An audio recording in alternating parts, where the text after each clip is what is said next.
And now, stand-up community subscribers and listeners from around the globe, it's time to Stand Up with Pete Dominic, where we ask the important questions that impact you, your family, and your community.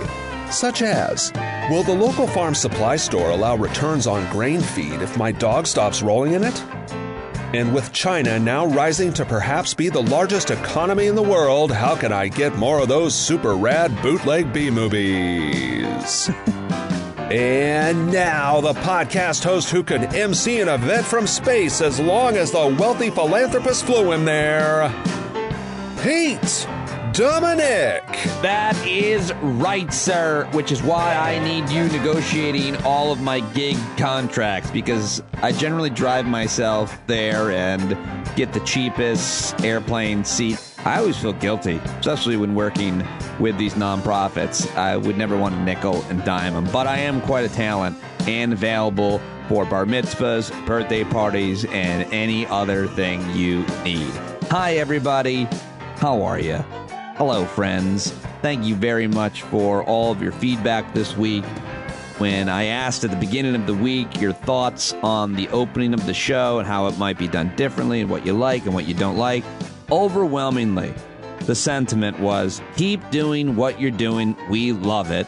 And I got back to so many of you, and I just want to thank you again for all of your thoughtful emails. And today, I heard from Kara in Chicago, who I absolutely adore. She used to call the old show all the time, and she was always so great. We've become really friendly, and she's awesome.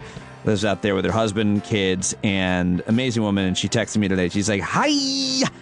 Listen, I need the news and news dump in my life. I definitely miss it when it's gone. I listen every morning while making the kids' lunches. Then I listen to interviews later in the day. Keep up the awesome work, buddy.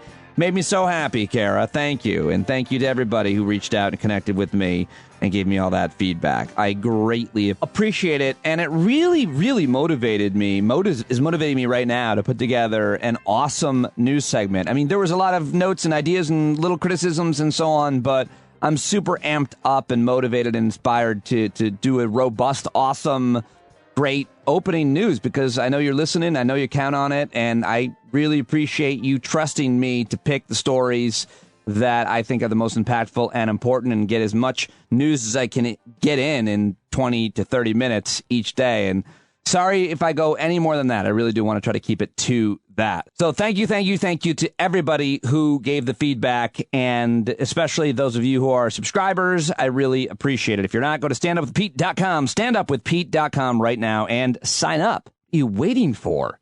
Personal invitation? You want me to come to your house? By the way, I had a great conversation with longtime listener and subscriber, musician out in Michigan, Matt Carlson, who I'm looking forward to playing some of his music. If you're an original artist, you want me to play some of your music on the show, I guarantee you our friend John Carroll won't mind taking a rest at the end of every day's show. If you got music that you're creating that you want me to promote and you're a subscriber, I thought that was a great idea. So, Matt, send it over and I'll get it on the show. John is happy to promote independent musicians, and so many talented musicians listen to this show.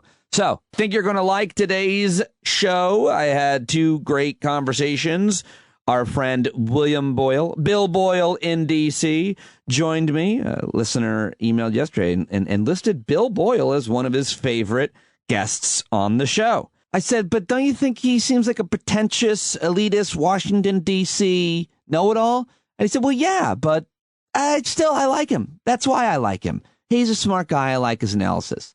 I kid Bill B in D.C. I didn't say any of that. We had a great conversation. He was also an excellent caller back on the old show. It turned into a great guest as well, who I trust a lot and really like. And Jared Yates Sexton before that, of course, another great conversation with Jared, who I always love to talk to and throw the ball around a little bit with. We got silly and serious and covered a lot of ground. I think you're going to like both of those conversations. Yesterday, when I woke up, my Twitter account was locked. So Twitter said that my account had been locked because of hate speech. And I was like, hate speech? What did I say? What did I do? And it's because there's this bastard I always go back and forth with on Twitter because I enjoy it. It's entertaining. He's a white guy who really does not like black folks and makes no real secrets about it. And then tries to say that, you know, black people could be racist, and of course, but using names like cracker and honky, that whole, you've heard people say that. So I called him a cracker ass cracker and a honky, and I guess he must have reported me or something. So they locked my account for saying cracker ass cracker, and well, I'll try to be better, is what I said. I enjoyed that.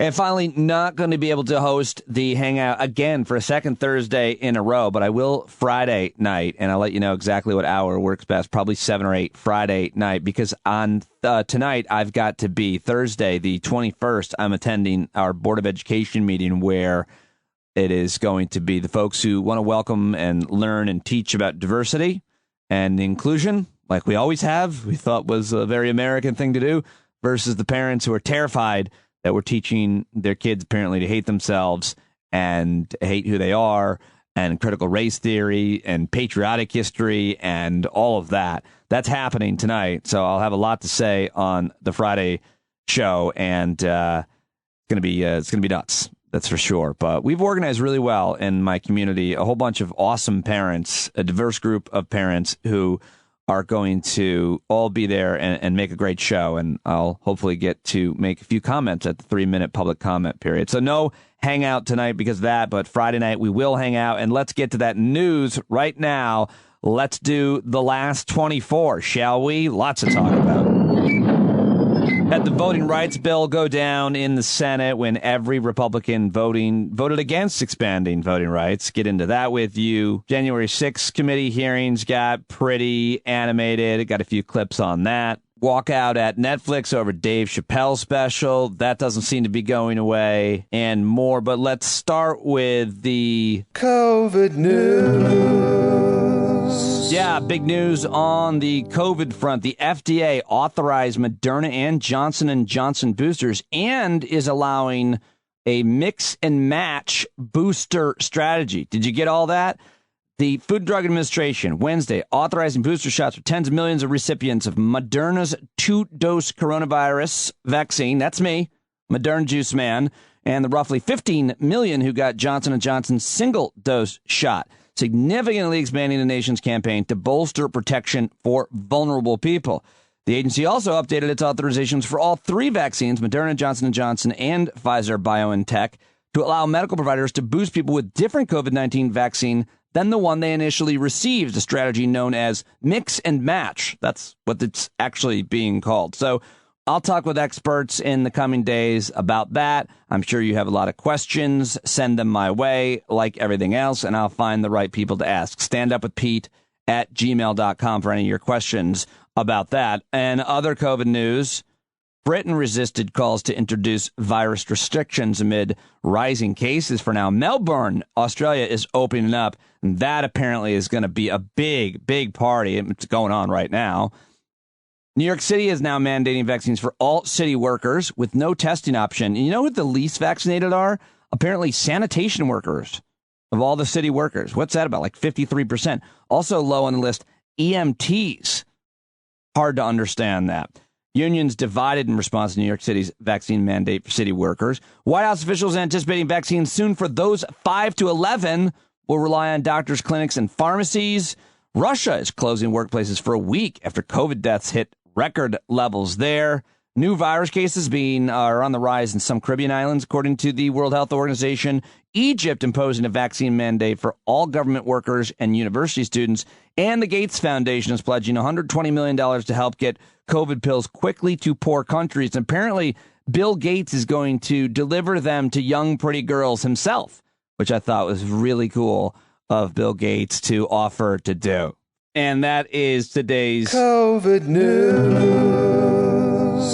And the most important story in Washington, D.C. and around the country in America continues to be voting rights and trying to save what is left of American democracy. Took another hit on Wednesday when Democrats in the Senate that had already passed out of the House biggest push for voting rights failed with no Republicans on board. NPR writes, Senate Democrats' most forceful and perhaps last push for major voting rights legislation this year was blocked by a Republican filibuster on Wednesday afternoon.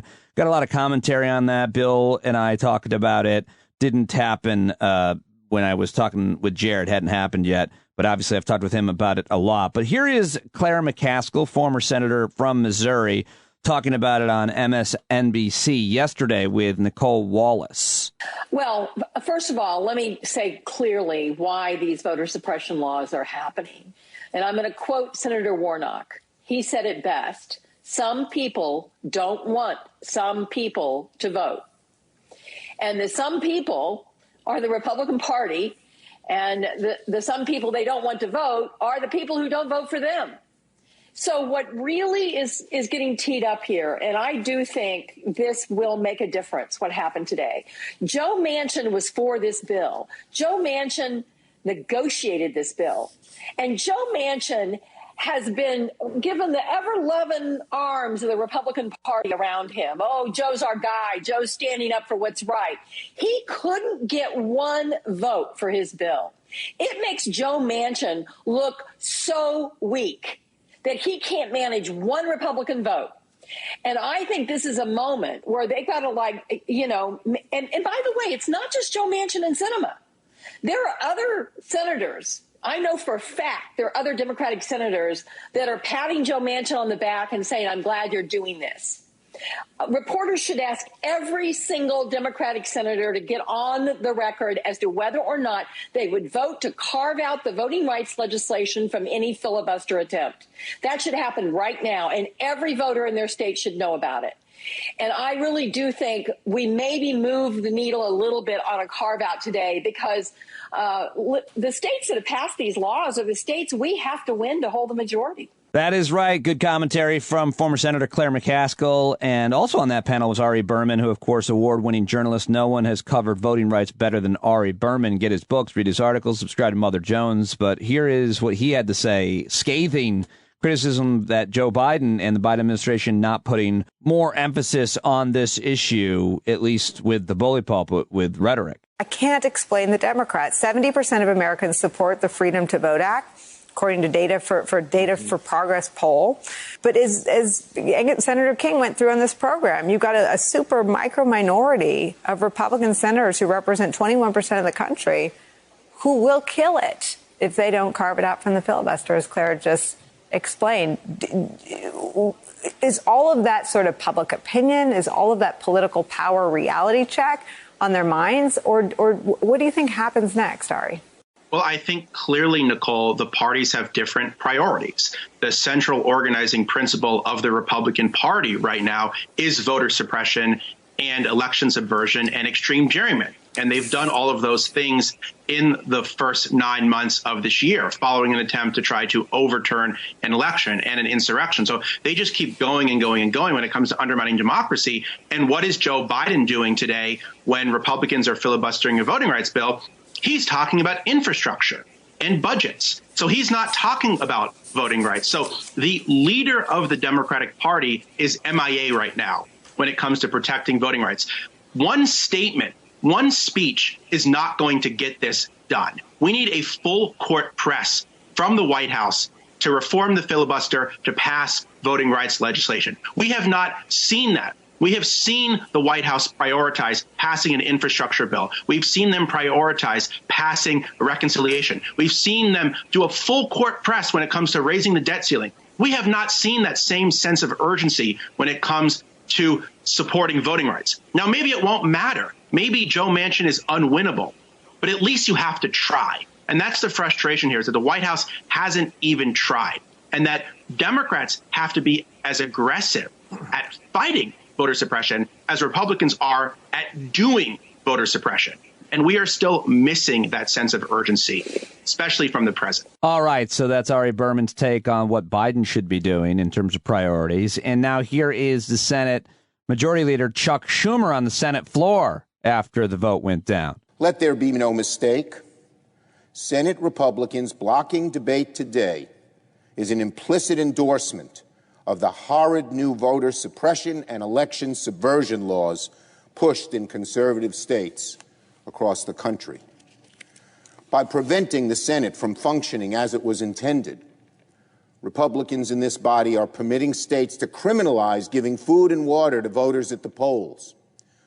Republicans are saying it's okay to limit polling places and voting hours and shut the door to more expansive vote by mail. A lot more of that speech if you want to find it. And also the vice president who was on the Senate floor for the vote, I think, I'm almost positive this is her walking out of the Senate right after it went down. Madam Vice President, what options do Democrats have left on voting rights? It's clear that Republicans are not going to support this. Well, let's start with what just happened, which is the United States Senate and members of the United States Senate had an opportunity to uphold the importance of every American's right to exercise their fundamental right in a democracy, which is the right to vote. And when presented with this opportunity, the Democrats unanimously upheld the importance of that right, and the Republicans, sadly, unanimously failed to do so. So we're not going to give up. We're not deterred. But there's still a lot of work to do, and I think it's really a sad day. I thought that Senator Schumer, the majority leader, he spoke well in reminding us of America's history. And sadly, we have seen these moments before. I'd like to think that we have evolved as a nation and that we would not have to return to a moment where the United States Senate would have to debate, yet in this situation fail as a body to even move forward protections as it relates to the right to vote. So we're not going to give up. We have never given up, those of us who have fought for the right of every American to be able to express their voice through their vote. We're going to continue to do the work. All right, and there she goes, and that is the audio roundup on the issue of voting rights. This is certainly not over, and as I talked about with Bill B. in D.C., I think there's going to be a lot more to go here, and they very well could get this passed using the filibuster because Sinema and Manchin need it to be passed to win again. At least that's the analysis of Bill and several others that I've heard that are smart. All right, now I want to play for you some animated debate or argument, or I don't know how you want to describe what happened yesterday at the January 6th Commission. But Congressman Jamie Raskin is very good at this. He's just an amazing debater. I would never want to be questioned by him because he knows where he's going and you don't always necessarily. And I think watching I just grabbed this clip. It's not even nearly the best part of it. I watched the 10 minutes of Congressman Raskin questioning this idiot Matt Gaetz, who seems like a smart guy when he's talking to somebody who doesn't know what they're talking about on anything, or a friendly questioner like a Hannity or something he doesn't seem smart, but he does actually. I mean, the guy's an awful asshole and a creep, but I'm going to say that he is good at doing this until he comes up against someone who is asking him hard questions or actually debating with him, and then he falls apart. And, well, here is Raskin and Matt Gaetz yesterday, and then wait till you hear Raskin just murder Jim Jordan after this. Yeah, no, I'm telling you, wait a second. I'm going to elaborate on your answer. No, but I haven't even given my full answer yet. That's not how it works in the rules committee, Mr. Gaetz. Just follow this then. Well, wait, the president. Do I get to respond to these? Mr. Gaetz, I'm going to give you the chance to respond. Well, it sounds like President Trump asserted executive privilege. President Trump asserted executive privilege for McGahn. President Biden has not asserted. I believe there is. Has not asserted executive privilege. President Trump has initiated litigation. Look, the reason you all waited on McGahn is because the Russia hoax wasn't going well for you, and the reason you're not waiting now is because you have no other legislation or other solutions for the country. All right, that's Mr. Jordan, let me switch. You had the McGahn playbook, but you've ditched it because you guys need January 6th so bad. Okay. I mean, if you listen closely, if you'd followed that whole story, you realize what he was doing there, and Raskin nailed him. I mean, it just nailed him. He's talking about Don McGahn. That's the president's former chief counsel. And he had executive authority to protect McGahn. It's now different. Bannon does not have that. He wasn't Trump had fired him. He wasn't in the White House. And Trump can't extend executive privilege because he's not the president. It is up to Joe Biden. Joe Biden is not using that privilege, which is why Matt Gaetz' argument that he is trying to make falls apart, and which is why he pivots to his stupid talking point because he couldn't win on the argument. And now this is even better or worse, depending on who you like. But I'm a Jamie Raskin fan. He's been on this podcast. Here he is just disposing of Jim Jordan. Okay, Mr. Jordan, let me come to you. You're a lawyer too, right? Nope. Okay, I thought you got in law school. I went to law school, never took the bar exam. Oh, gotcha. Okay. The bar exam. Gotcha. My dad never took the bar either, so. Do you oppose the use of criminal contempt charges against people who refuse to testify before Congress? No, we've used it. I mean, we contempt Lois Lerner after a year of hearings and investigations. You sure did, didn't you? You said the U.S. attorney had a legal duty to go to the grand jury, didn't you? Well, it says shall. When the Congress voted for contempt, it says shall go to the grand jury. That U.S. attorney did it. That's right. And you also said the U.S. attorney unilaterally decided to ignore the will of the House of Representatives. It's true. You said Mr. Manchin was legally bound to convene a grand jury, but indeed he ignored his obligation and unilaterally decided to ignore the will of the House of Representatives. Don't you think it's important that when we're exercising our Article I powers to get the evidence we need in order to legislate, that people obey the subpoenas of the United States House of Representatives? You used to believe that, Mr. Jordan. Do you no longer believe that? Once a legitimate investigation, sure.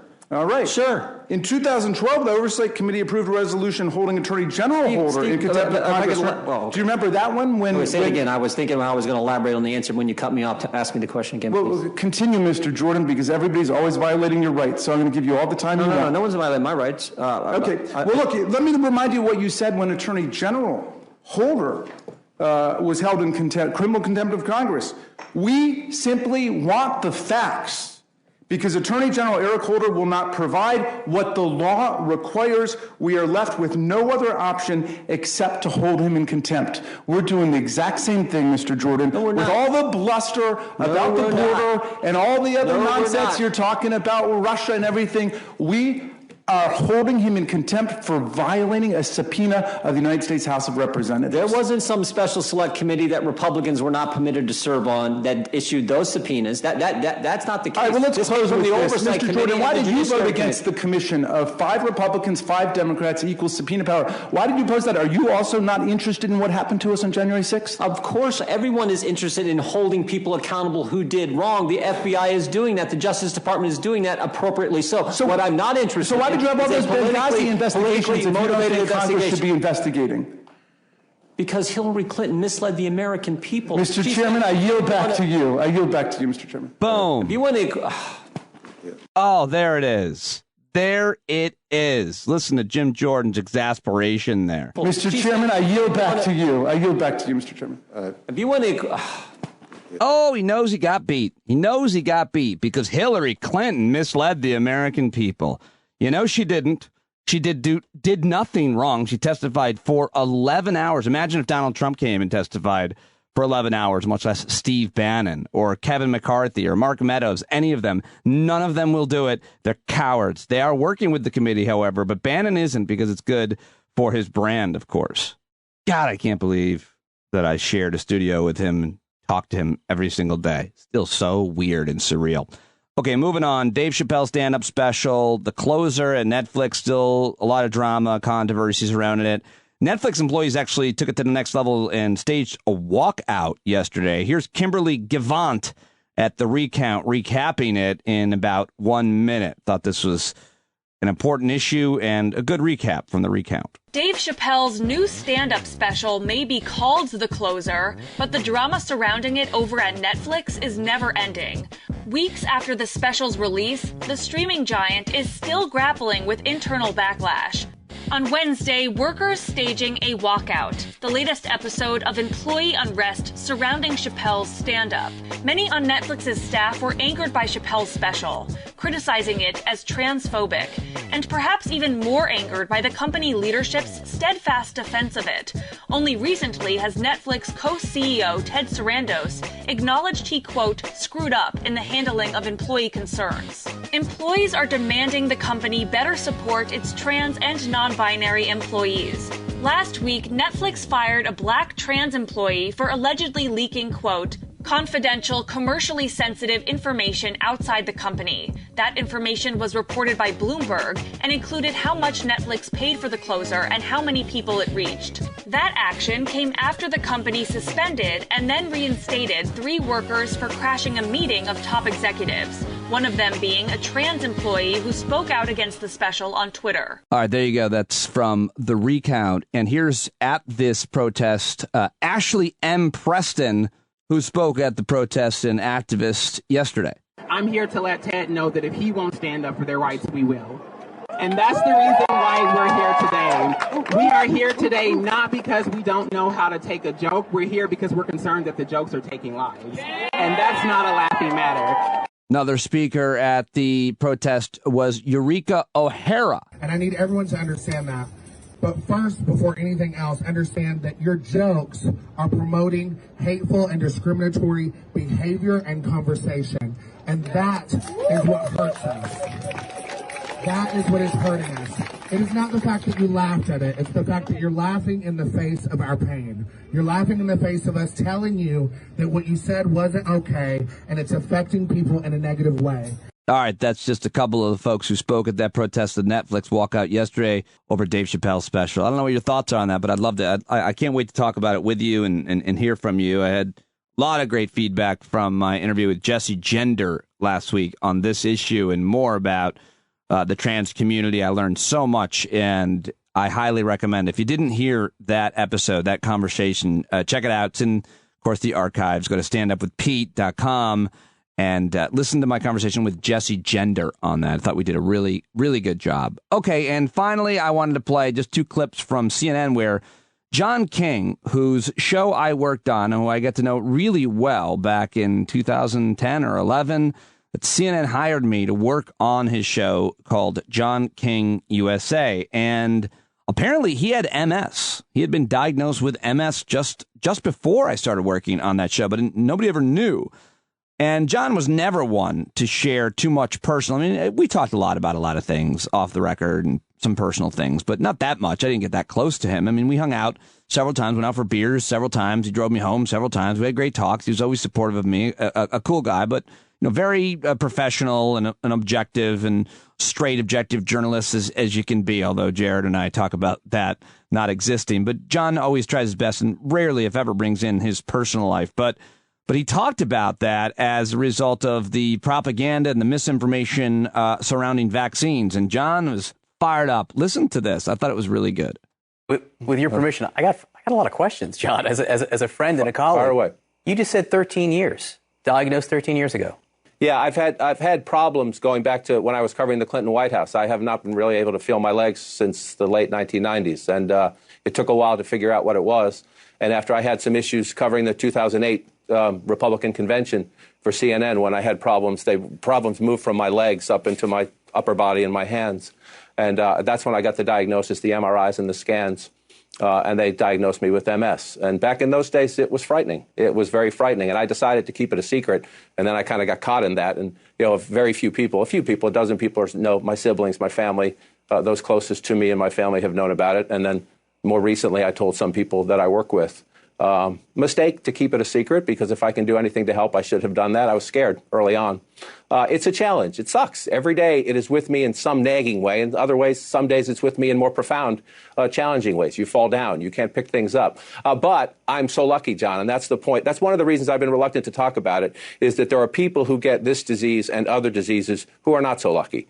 Mine has progressed very, very slowly, thanks to medications, thanks to great doctors, thanks to a great healthcare plan here at CNN that has not made this break my bank account, if you will. And so there are a lot of people out there for who this struggle is much more dramatic than mine. And so I don't want to draw attention to myself, except to say that I hope it's made me a better person. It has certainly made me a stronger person.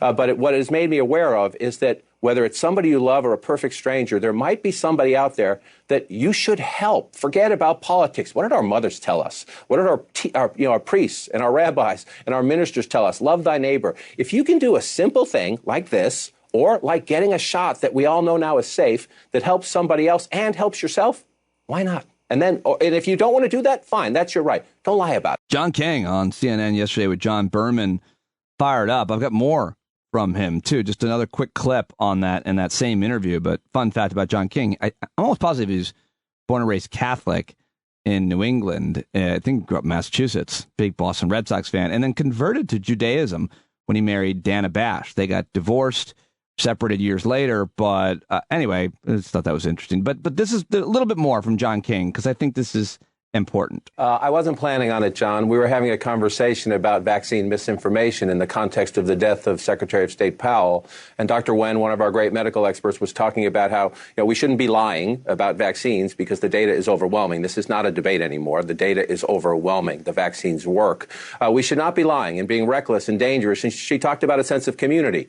And because of my personal experience, the issue has been front and center in my mind throughout the COVID crisis. And it just came out yesterday in the sense that I do not understand people who get up in the morning, who are vaccinated themselves, and who willingly lie to get attention, to get clickbait, to get whatever. I do not understand it. Oh, I understand it. It's about money and fame and being an influential person. I mean, I don't know why he was saying that, but I did appreciate everything John said. I'll reach out to him tomorrow and let him know directly. Okay, so that is it for the last 24, but there are a whole bunch of other headlines, which is why I always feel like I got to give you more. It's time for a dump of news, a news dump. Vagrant man at primate zoo in the penny jumps. Didn't see those baboon teeth on today's news dump. Thank you, Pete Code. And this week's shows are brought to you by stand-up subscribers. And this week, the Quip electric toothbrush, getquip.com/standup. Quip, one of the first electric toothbrushes accepted by the American Dental Association, backed by over tens of thousands of dental professionals, 20,000 verified 5-star reviews. Get one for yourself. Get the kids' toothbrush, the toothpaste, the refillable floss string, and this thing charges for like 3 months every single charge. So you're not brushing your teeth well enough. That's why you need to getquip.com/standup. Let's see what we've got for a headline. Let's start with this headline from AccuWeather. A parade of storms to hit western U.S. could put an end to wildfire season, begin easing extreme drought. Like to hear it. West Coast in for a very stormy pattern over the next week that'll result in a series of storms that bring heavy precipitation, including snow and higher elevations, along with the much-needed precipitation. A series of storms will pose a slew of hazards to residents across the region. Keep in touch, all of you West Coast listeners. I definitely want to hear from all of you about how this weather is affecting your lives out there. Thank you for letting me know so I can let everybody else know. Paint makers are running out of the color blue. What are the pro-police activists to do? Paint makers running out of ingredients to make some shades of blue. It's causing a complete chaos. This is the latest fallout from the global supply chain crisis that is spreading across manufacturers. This is not going to be good for Democrats. That's our color. What are we going to do without blue? We're going to have to get real creative. A new study finds vegan pet food as healthy as meat. I don't believe it. Dogs, cats, and other species have requirements for nutrients. They don't need meat or any other particular ingredient, according to this study. I'll have to ask Dr. Jen DiCiapani what she says about that. But in research in cats and dogs, the plant-based diets on pets worked well or even better than meaty food regarding health outcomes. I don't know if this is a good study, but it is a good headline, so I thought I would throw it in there. On Wednesday, the 23-year-old, I don't say his name, these guys' names, who shot and killed 17 high school students, first-degree murder in 2018 shooting massacre at Marjorie Stoneman Douglas High School, Parkland, Florida, right near Dr. Barry Hummel, who I saw last week. We were talking about this. A jury will determine if he should be sentenced to death or face life in prison without parole. He pled guilty to this horrific massacre. Apparently, Donald Trump is coming out with a new social network called The Truth, the Truth Social Network, that is going to get hacked immediately. I can't wait for the inevitable hack of whatever this stupid thing that he rolls out is. It's going to fail. You know it's going to fail. He's not going to pay people, and I can't wait. I'm here for it. The FBI confirmed Wednesday that they found what appears to be human remains in the search for Brian Laundrie, who is a suspect in the murder of his girlfriend. Why am I even talking about this story? I don't know anything about the story, and I just saw it and I read it, and it's just awful. Royal Caribbean wants you to come aboard their cruise ship for 274 nights, a world cruise that'll hit 7 continents. They're dubbing it the ultimate world cruise, and apparently I'm doing a live read for it? I got to stop. Per person rates start at $61,000. Doesn't include taxes and fees, so maybe I wasn't doing a promotion for it. But who's in, huh? All right, well, I'm out of news stories, that is. So now it's time to get to the guests, the interviews. I've got the great Bill B. in D.C. coming up. We covered a lot of ground with recent events with him. Always love his analysis. But first, I've got my friend Jared Yates Sexton joining me. He's a political analyst, associate professor, a host of the awesome podcast, Muckrake Podcast, which many of you listen to and support as well. He's the author of American Rule, How a Nation Conquered the World but Failed Its People, now out in paperback. You should get it if you haven't already. He's on Twitter at JY Sexton, and you got to subscribe to his Substack newsletter as well, which is so good. Always love to read everything that he is writing. We had an awesome conversation and ended on Jared's favorite thing to cook, so it doesn't get too depressing, because it's always we always cover a lot of dark shit. Jared and I, a lot of serious stuff going on. So we had a great conversation, though. I really liked it. As always, love talking to Jared on Twitter at JY Sexton. Let him know you heard him here on the show, and here we go. Okay, Jared Yates Sexton is there. I've got him on the video link. How are you? I'm great. How are you doing, buddy? I don't know. Everything's crazy, but I'm maintaining. I'm doing okay and doing pretty good in the face of some challenges. But so I gave you a sincere answer. I don't want to do small talk. I believe in that. If somebody asks me how I'm doing, I think about it. And which people don't like. They don't usually appreciate that. Yeah, because they don't want to hear anything like too true. Even if it's good, because then they're like, well, how come I'm not that good? Intimacy is frightening. Let's just be honest about it. I mean, it's a frightening thing. We don't have time for it. We got to go to work. We got to do things. We got to move and shake. I don't think it frightens me. I think physical intimacy frightens me. I don't like a lot of touching unless I really know someone and I'm attracted to them and I like the way that I feel. But I do like the intimacy of the kind of vulnerability of conversation, even with a stranger. I like that. But isn't that what podcasting is? It's a communication medium for people who appreciate intimacy. I mean, there's a reason why you and I have podcasts and we're not afraid of it. Right. We're not afraid of it. And people that are afraid of like to listen to two people who aren't being vulnerable, I guess. Right. And I mean, it leads to these relationships. It leads to broader communities. I think that's important. I think that's why we're doing this. Yeah, for sure. I think that's a great way to get into. I mean, we could talk about that forever. Interpersonal relations and men and how they have them. It certainly is interesting, given your work, your first book, your life, how people do. Men our age will gravitate towards us, even if they aren't, like us, because they want to be more vulnerable, and we've been able to kind of get in touch with ourselves. That happens, right, to you a lot? Yeah, I just got an email this morning from somebody who reached out. It's really hard, when you start looking at political, socioeconomic trends, and you start realizing how much of it is based on like the psychological underpinnings. You know what I mean? Like, I think to really understand what's going on, you also have to understand the fact that many of us are trapped in lives or personas or realities that we're conflicted about, we're confused about. I think capitalism plays a huge role in that, that we project ourselves as characters. We have to sort of clad that in purchases and, realities that sort of confirm things that we know aren't true. Right-wing media does that. Let me just you mean like, so we want to be a certain person, and so we dress literally, and we live in this house, and we're seen in this car, and we go to this place, and our kids go to this school, and all of that is creating an identity of who we are, which is kind of, ego and self-centered, and of course about consumerism and capitalism, as opposed to, I don't know, maybe more Eastern cultures or less materialistic, less capitalistic communities, cultures. Is that what you're saying? Yeah, I mean, I think that's deep. Or deep Canadians. Yeah, I think Canadians probably they deal with it as well, but I think America is the it's the hotbed of it. It's like in Ghostbusters 2. This is where the slime is. This is where it's underneath the surface.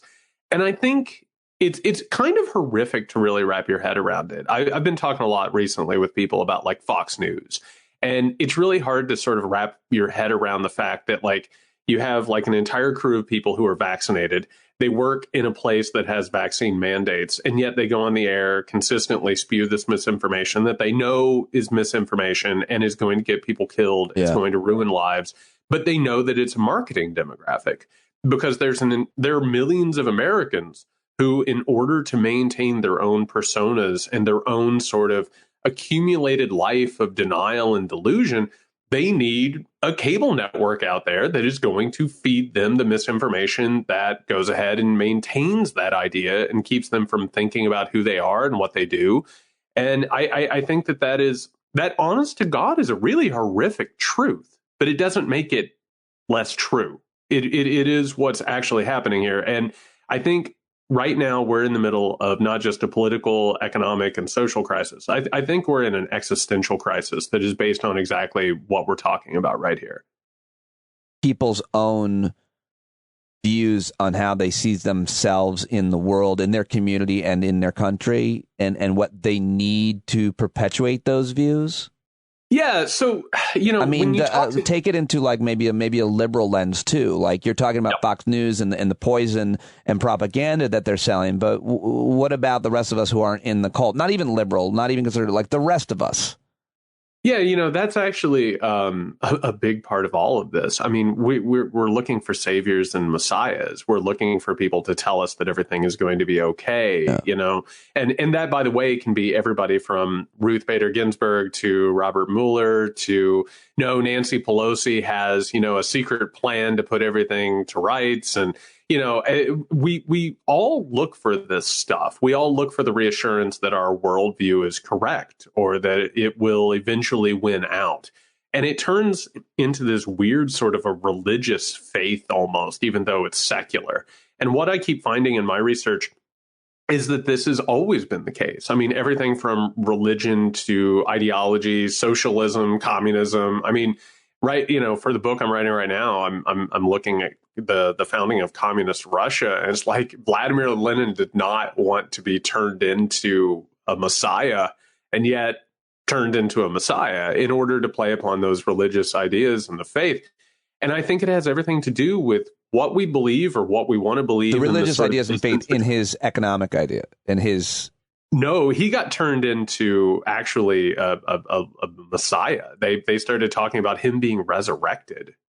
I mean, it's really weird stuff. Well, yeah, but I wonder if there's, and I'd love to hear what you think about this, because the impetus for me getting involved in this kind of media, I was exclusively doing stand-up comedy, but then 9/11 happened. Well, I was doing comedy long before 9/11 happened, but I, wanting to get more involved in this kind of media, more public interest issues and talking about them and inviting experts on and learn, was that I felt like people were so apathetic.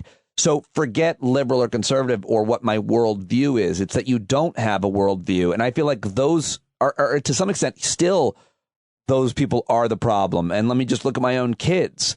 Like they're teenagers. They're wrapped up in their own lives and they can constantly be distracted and never be bored and never have to deal with anything in life but what's right in front of them personally. So they're apathetic about what matters in their future to a certain extent, like a lot of Americans their age. Not true if you're probably living in squalor and having to confront these things every day anywhere in the world. But then, of course, there's a lot of adults. I mean, it feels like everybody's got a political opinion now because of COVID and Trump, but there's still a lot of people that are really apathetic. What about those people? Well, I want to go ahead. I want to couch this in something that is going on right now.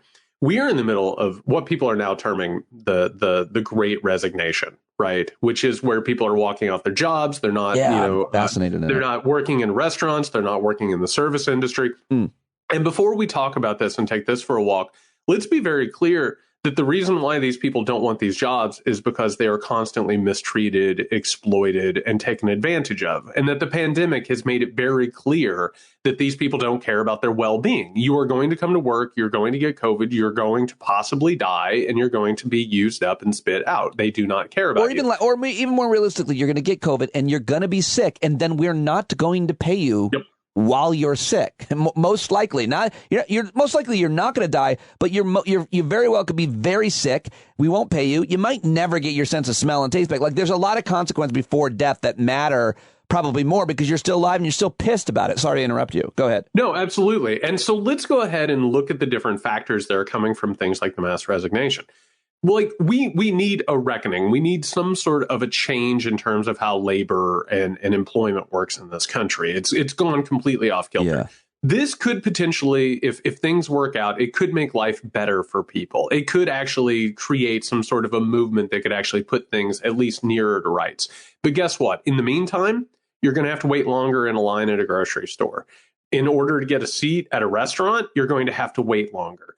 And so when that happens, and by the way, like, I'm sitting here talking about this and I'm not immune. Like, I want to get in, I want to sit down, I want to eat my food, I don't want to have to wait for it. But the reason why I'm inconvenienced for even a couple of minutes is because people are asserting their right to be treated well, right? So in order to go into that situation, you have to remember that.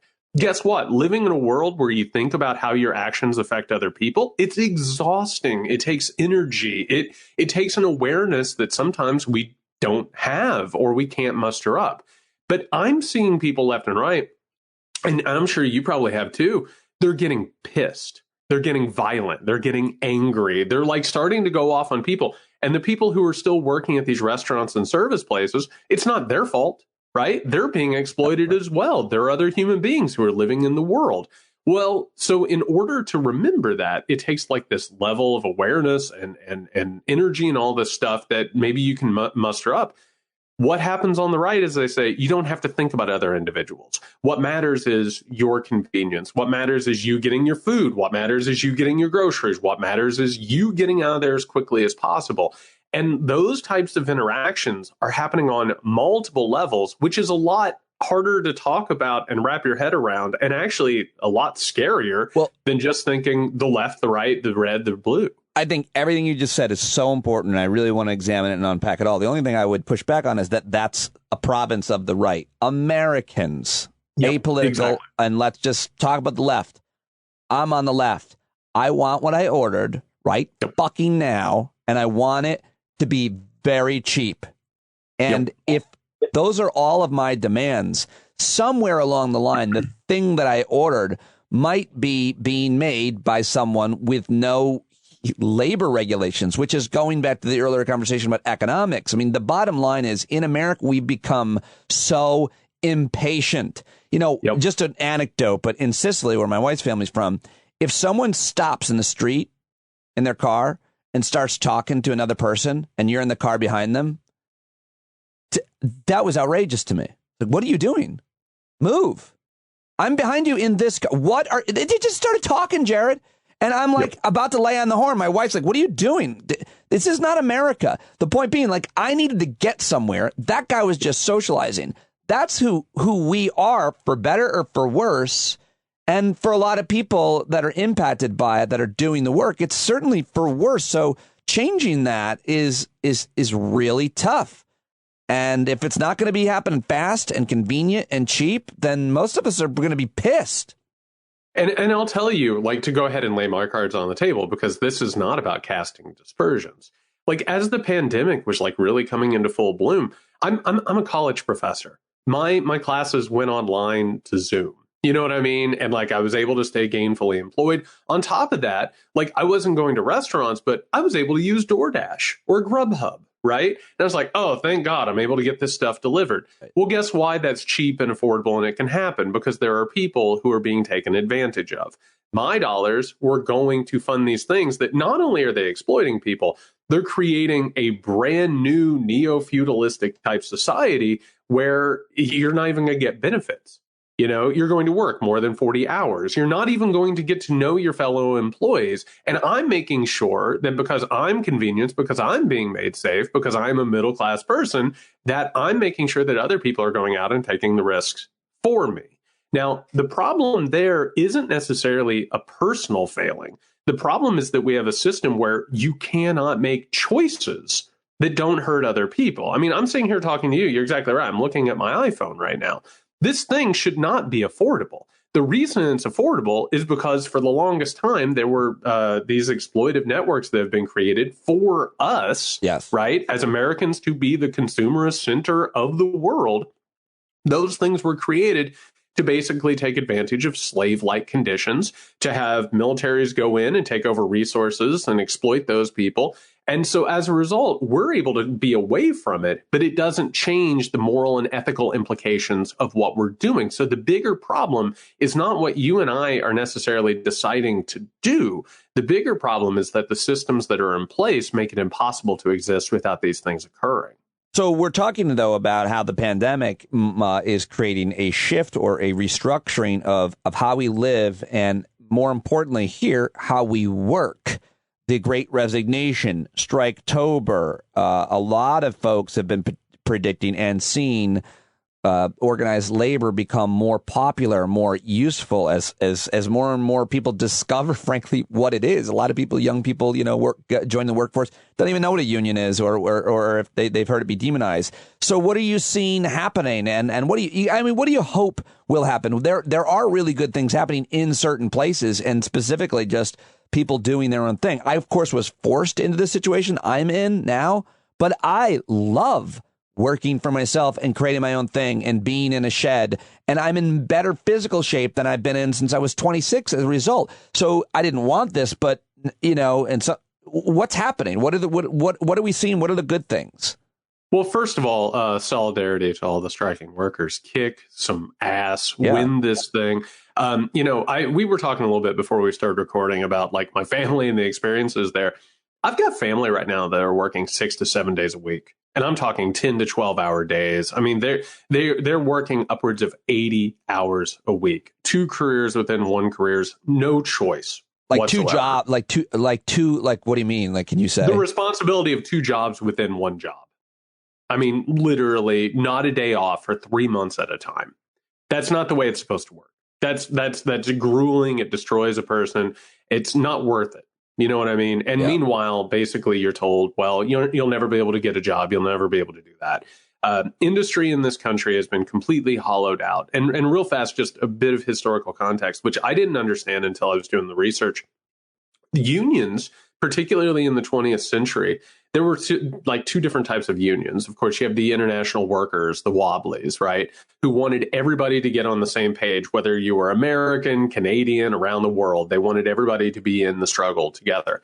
Well, then you had unions within America that were like, go out and exploit other countries. Absolutely. We need to crush them in order to make sure that workers in America can live a better life. So what happens in the 20th century is that American workers and the unions, they make a deal, which is, we're going to live a middle-class lifestyle. We're going to buy houses. We're going to have all the luxuries you could ever imagine. Well, the problem is that if you allow that monster out of its cage, it's going to go out for the rest of the world and start chewing on those people. But it's coming home. And it came home. Yes. And those same unions that wanted to go out and exploit these other people, eventually they looked around, they're like, oh, we have nothing. And we're being destroyed now, and we're being cannibalized. And what has happened is that international capitalism has grown so large and so pervasive. And this is something nobody's talking about. All of the countries got together a couple of weeks ago and agreed on a international corporate tax. Right? I talked about it. Oh, thank you. I appreciate that. I'm glad somebody did, because it went underneath the radar. But it more or less was a confession that corporations have outgrown nations. They are the main organizing body in the world right now. And all of the nations are trying to catch up. I mean, this is why we can't even get modest reform right now. We can't even get modest investment in human projects. It's because corporations and the wealthy have so dominated the system. The problem now is you have to get the monster back into the cage. And the only thing that actually even makes a dent in this is when you have mass action. And so we have to not only get behind people who are striking, people who are refusing this exploitive work. Yeah. And by the way, if that means that I don't get my DoorDash or my Grubhub, if that means that I have to wait in line at a grocery store for a couple of minutes, that's a small price to pay because all of us are going to reap the rewards of that. We have to get on board with that type of action. Have you ever ordered, be honest, one item, fries or just a shake? Or like, no, I haven't. That's actually, you want to talk about rules? Those are rules. I will not just order one thing. Because my daughter ordered, I will never stop shaming her. She ordered just French fries once. Because I have a craving. Which fries were they? That's the question. Huh?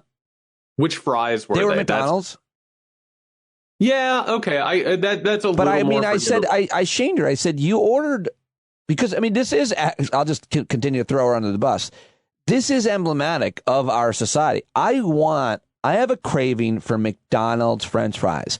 So I'm going to call a guy and he's going to go in his Toyota Corolla and burn up, a little bit of gas, and then the potatoes where they can't, like, the whole thing is so fucked up.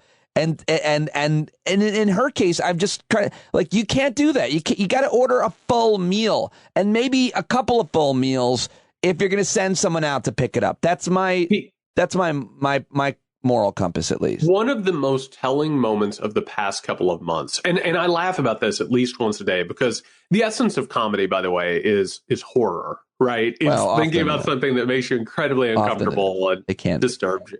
Sometimes it could be a simple misunderstanding, but go ahead. Right. So it was the other day, Biden was talking, he gave like some remarks. And as he walked away without taking questions, you hear a professional reporter, somebody who works for a major outlet, somebody who has built their entire career off of being a serious journalist. They yelled out, and I quote, "Mr. President, will Christmas presents arrive on time?" Which is horrific. That is it's a childish question. It's a ridiculous question, as COVID is still running rampant, as people aren't able to get medicine, people are homeless. But the whole point of it is exactly that, is that America has become so accustomed to getting whatever it wants whenever it wants it, that even the prospect of a Christmas without presents, which is a fear that only a child has, right?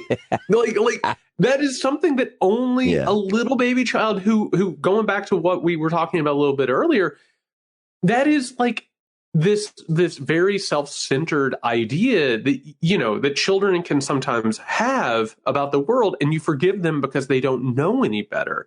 Americans have been infantilized based on being comfortable, getting the luxuries that they want, that the literal apocalypse is not hundreds of thousands of people dying, not democracy being overthrown. It's, Mr. President, will the Christmas presents arrive on time? It's by the way, I was really surprised that everybody's not talking about the fact that he was so quick-witted. He actually, and ready for the question, he turned around with a Santa beard and hat on and just said to that reporter, "Ho, ho, ho, I'm Joe fucking Biden." But I thought that was witty. But the idea, this conversation about the supply chain is fascinating for reasons of economics. It's fascinating, just to talk about a pandemic and how it's affected the world. But it is true that there are issues with the supply chain, that things are becoming more expensive, and politics is perception. It just sucks that this is what's happening and that he is getting blamed, or that Democrats are getting blamed for that, because this is an issue of capitalism. It is an issue of the pandemic more than anything else. There's no policy that Congress or the president could or should necessarily be passing that would get us our Christmas presents faster, because of capitalism and because so many companies, for their bottom line, don't have products on hand until there is demand for them. And there's an economic principle or practice of that. I forget what it's called, but that's what's happening. Joe Biden fucking can't deliver these presents. But I will say, if it was the 1980s, there would be like a great mid-tier comedy movie of the president trying to get all the Christmas presents out on time, which I want to see that movie. There'll at least be a sketch. There'll at least be an SNL sketch. But I will say, and I think to go ahead and take what you're talking about, like when we talk about supply chain, this is the thing that isn't in all of the articles and all of the coverage. Because again, the main purpose is, will Americans get what they want when they want it? But the actual true story behind this, and this is where we're at this moment, and it was inevitable.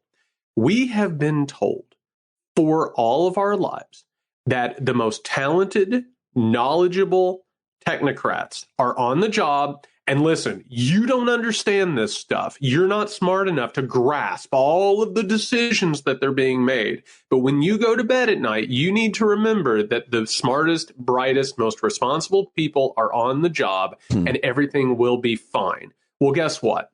We're at the end of the line. We're at the moment where all of those mistakes that have been made based on profit, based on selfishness, based on ignorance, based on racism and sexism, all of those things have now come to the point where we keep electing the same people who keep making the same mistakes.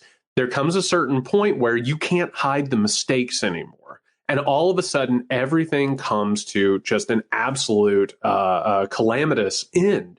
We are at the moment where we either have to realize that the system that we've been told is by the brightest and the smartest and the most talented was a lie the entire time, that meritocracy wasn't real. It was built on white patriarchal supremacy the entire time.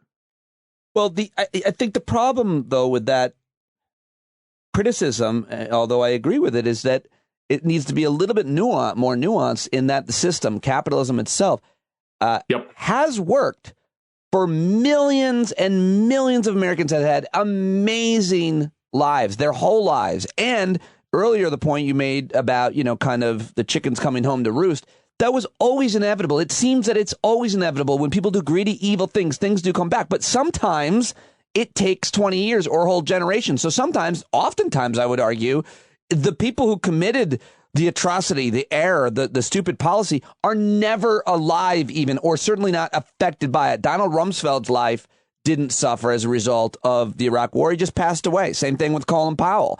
And these issues that you're talking about now, if we're just talking about capitalism and economics, and I completely agree with your criticism, it matters that millions of people of privilege, including me, have benefited from them.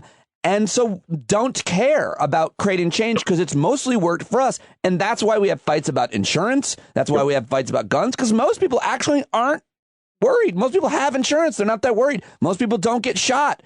Most people aren't that concerned. Not most people, but enough people, a minority of people for sure. So we're seeing that maybe change. I don't know. That's my criticism, or that's my more nuance, that it's worked for a lot of people. That's why we still have it. So I would go ahead, and I think you're right about that. The problem, and this is one of the major issues, is that there's obviously something going wrong that not a lot of people want to reckon with. They don't want to admit that either the system is failing, or that America is in trouble, or that it has deep-rooted problems that need addressed. And a large part is because the people who are tasked with either dealing with it and or covering it have had incredible privilege. The system has treated them well. Why would they bite the hand that feeds them? But the difference of whether or not capitalism has worked is sort of way more nuanced. I would make the argument that the reason why we are currently in the situation we are is because the generation that is in charge, which is still the baby boom generation, were raised up in this moment of aberration. Like, it's not that capitalism, and particularly American-style capitalism, was so effective. It's that the rest of the world was bombed to shit in the 1940s. And in the 1950s, America, which still maintained its industrial capacity, it was in a position where it was able to thrive while the rest of the world relied on it to finance it, which, by the way, one of the biggest things that America has had in its favor is we have always been the bank for the major wars. Everybody came to us and wanted the money and wanted to put us in a position where we could circulate the capital necessary to build things back up. And so as a result, it's not necessarily that the system worked, it's that we were the last man standing. And so what the baby boomers, who are still in charge, and they're going to be in charge of this government until you pry it from their dead cold hands, they still believe in a system that it wasn't necessarily effective because we see what it's led to. It was that it was effective in the moment because of the aberration of the time. it's interesting to look at other countries. It's the most interesting thing to me is to look at other country systems and how they work. And I just read something real short about how Norway, which, is a rich country because of oil, seems to be doing the right thing for the future of the planet, meaning they are going to adapt and they're going to try to get off oil, which is making them rich. Now, the Saudis are potentially not as moral. The Americans certainly aren't for the most part.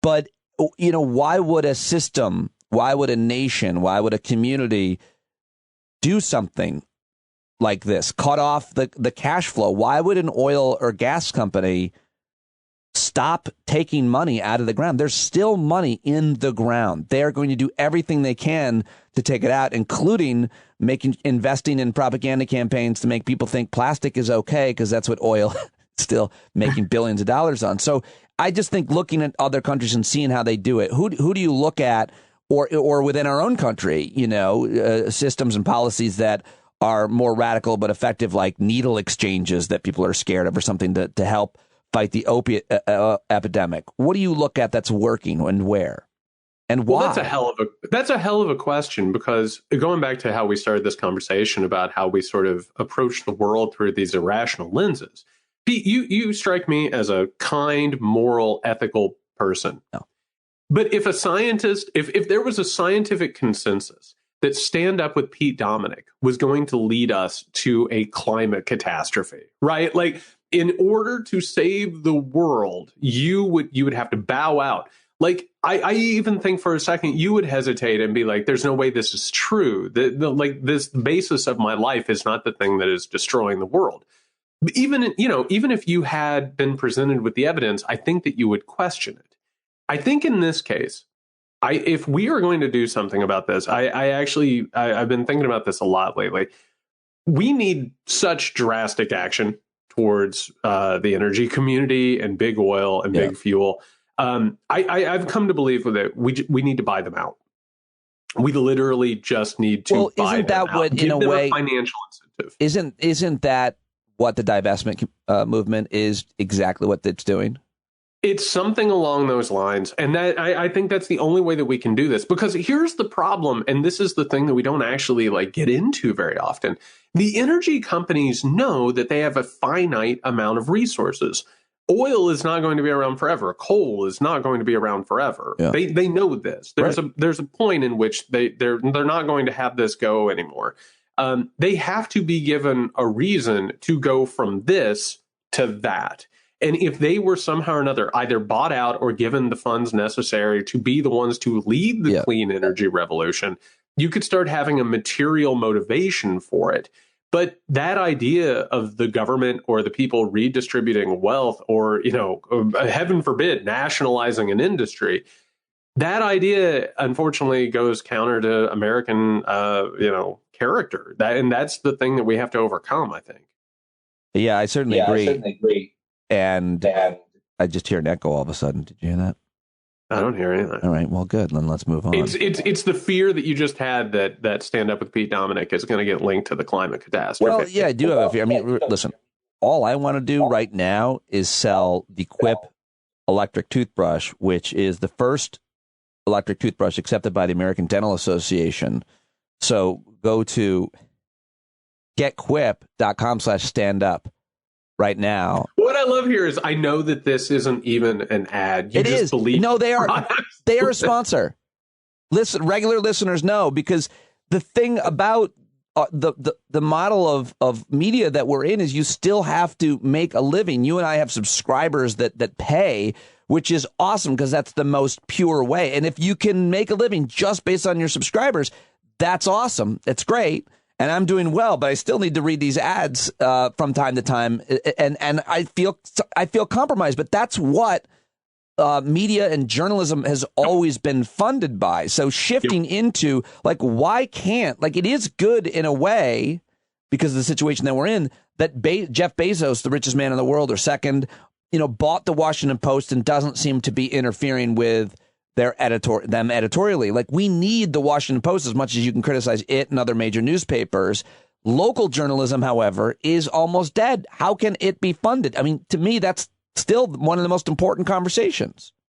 Oh man, I could have a conversation about journalism. By the way, Quip, the first electric tooth. I really am. Well, and by the way, to go ahead and talk about the Bezos thing, I actually think him owning the Washington Post is an absolutely repulsive thing. It is. But it's repulsive. But otherwise, I mean, what's worse is hedge funds buying local newspapers. But what are we supposed? Agreed. What are they supposed to do? The Washington Post. So this is, and listen, I could go real deep in the weeds on this because I have some weird thoughts about journalism and how we think about it and what it is. We pretend like it's a priest class. You know what I mean? Like these are people. bad example. They go in monasteries, Pete, and they get in touch with something deep and true, and they are just impartial. Small boys? They are not impartial. Impartiality is a complete and utter fiction. And in fact, like journalism has never been impartial. It could never be impartial. The idea that it is a recent invention, which is more or less like a fight back, a pushback against right-wing allegations of bias, which are true. That's one of the larger problems, is there's so much give and take and so much fear in the idea of being called biased that it buries the fact that it is absolutely biased. And so you want to talk about Bezos. Maybe Bezos isn't like, in the meetings, he's too busy shooting off prick-shaped rockets into space and, interfering William Shatner trying to have an existential moment. But, Bezos, like, the gravity looms large. The paper, if they're going to cover something that might upset Jeff Bezos, he doesn't have to be in the room to tell them, I don't want you to cover that. It's always going to color the way that they think things and view things. I think that's hopefully. I mean, I don't know. Do you think that that's the top editors, much less the top journalists, are thinking about what Bezos is thinking about? 100%. Yes, absolutely. I don't want to believe that. By the way, do you think? Well, I mean, listen, the Washington Post is pocket change for him. I mean, it really is. When he bought the Washington Post, it was like you and I going out and getting a Snickers. And we shouldn't even be in a position where that happens. But there's not really, the problem with journalism particularly is that there's no easy solution. I mean, we would have to take children from the womb and put them in isolation. You know what I mean? And like basically raise them up in a basement. There's no easy, but we can't. As you're talking, though, my argument is, well, we can't let the perfect be the enemy of the good. I completely agree with what your analysis about it. There's no such thing as being impartial or completely objective. I mean, just in terms of what stories get covered. I mean, listen, even if it were true that a journalist was completely down the middle and objective, he or she has still been sent to cover this story and not that story because black kids go missing too. Well, and this is a larger problem and again, like a lot of what's happening right now is we're suddenly realizing that reality is not what we thought that it was, right? One of the problems with America right now is that the consensus of the baby boomers that we were talking about, there was one story, right? Which is that post-war America thrived and people lived in these houses and they did this and they did that. That reality wasn't true. It was built on the suppression of people. It was built on, black and brown people being suppressed. It was built on women being suppressed. It was built on LGBTQ people, like having to stay within their lanes and not trouble anything, right? The poor were oppressed, all of those things. We're now reaching a point where we realize reality isn't that simple. It isn't that easy. Meanwhile, we have these newspapers and cable networks and all of these journalistic enterprises that are telling stories from a very particular point of view, a very particular perspective. And it's because since journalism came onto the scene in the very beginning, it is controlled by people with the means and capabilities of funding them. So as a result, it's always going to have a pro-business, pro-status quo idea behind it that colors everything. So I don't think that you have to eradicate it and say no more journalism. We now live in an anarchic, cesspool society. I think it means that we have to stop viewing the world through that simplistic lens, which we see on social media. I mean, when the New York Times posts something that runs counter to like a liberal perspective, people lose their minds and they're like, what are you doing? You're not part of this. And why do they feel that way? Because the New York Times and the Washington Post both advertise themselves as being of a particular political persuasion in reaction to Trump. Democracy dies in darkness, Pete. I mean, come on. That's them advertising themselves as a certain thing that they're not. So we have to be more nuanced in how we view it and realize that they're telling it from a different perspective. It's on us, is what I'm trying to say. Well, let me take it all to a specific example of what's happening right now in terms of how the media is covering congressional negotiations, specifically how it is covering, Democrats. First and foremost, I think we probably agree that there's so much focus being put on Joe Manchin and Kyrsten Sinema, and we'll talk about them and how they're being covered and how they should be maybe being covered. But I feel like, and I did this last week too. I put out a tweet. How do you say it? And I think I got 2 likes. I don't want to brag, but it was just about it's 50 Republicans, 48 Republicans, first and foremost. Not one of them is signing up for, almost so many of the most important things. In the Senate, we're talking about it. It's all those Republicans in the House, though obviously these pieces of legislation passed out of the House. So just real quick, first on the Republicans, all of the Republicans, not one of them is going to vote for anything that's going to make voting easier or America healthier and better. And so before we get to Manchin and Sinema, the Republicans, Jared. Yeah, and it's really repulsive. And this goes back to, because just a point, just if you could make a point about the, whatever the point is about how a minority of those Republicans in the Senate, a minority of Americans that they actually represent, like the difference in actual, democracy. Sorry. Yeah, they would help their constituents. I mean, and again, going back to the Fox News thing, it's horrific because they're literally killing their supporters, no doubt, right? In order to give the supporters what they think that they want. I mean, so much of what's been happening is in order to please Fox News or pundits or not get quote unquote canceled by the right wing media. You have Republicans right now who know in their hearts that some of this stuff is going to save lives, make their constituents' lives better, but they can't do it simply because they have to stay in line of what their voters think that they want. I mean, it's a horror. It's absolutely repugnant. What about the Manchin and Sinema? You had a really interesting take on Twitter about how they're being covered. Back to the point about journalism. They're being covered like they're somehow against spending. That's the narrative that I hate the most because they have, I saw a statistic where Joe Manchin over the last 10 years has approved of like $9 trillion in defense spending. The argument, of course, well, conservatives say the Constitution covers government spending money on defense, whatever stupid argument they make. The bottom line is it's not about spending. Nope. It is about, frankly, this is the most kind of cynical politicians, because I hate when people say they're all bought and paid for, because so many of them are not, and I could name them, but Manchin and Sinema definitely are.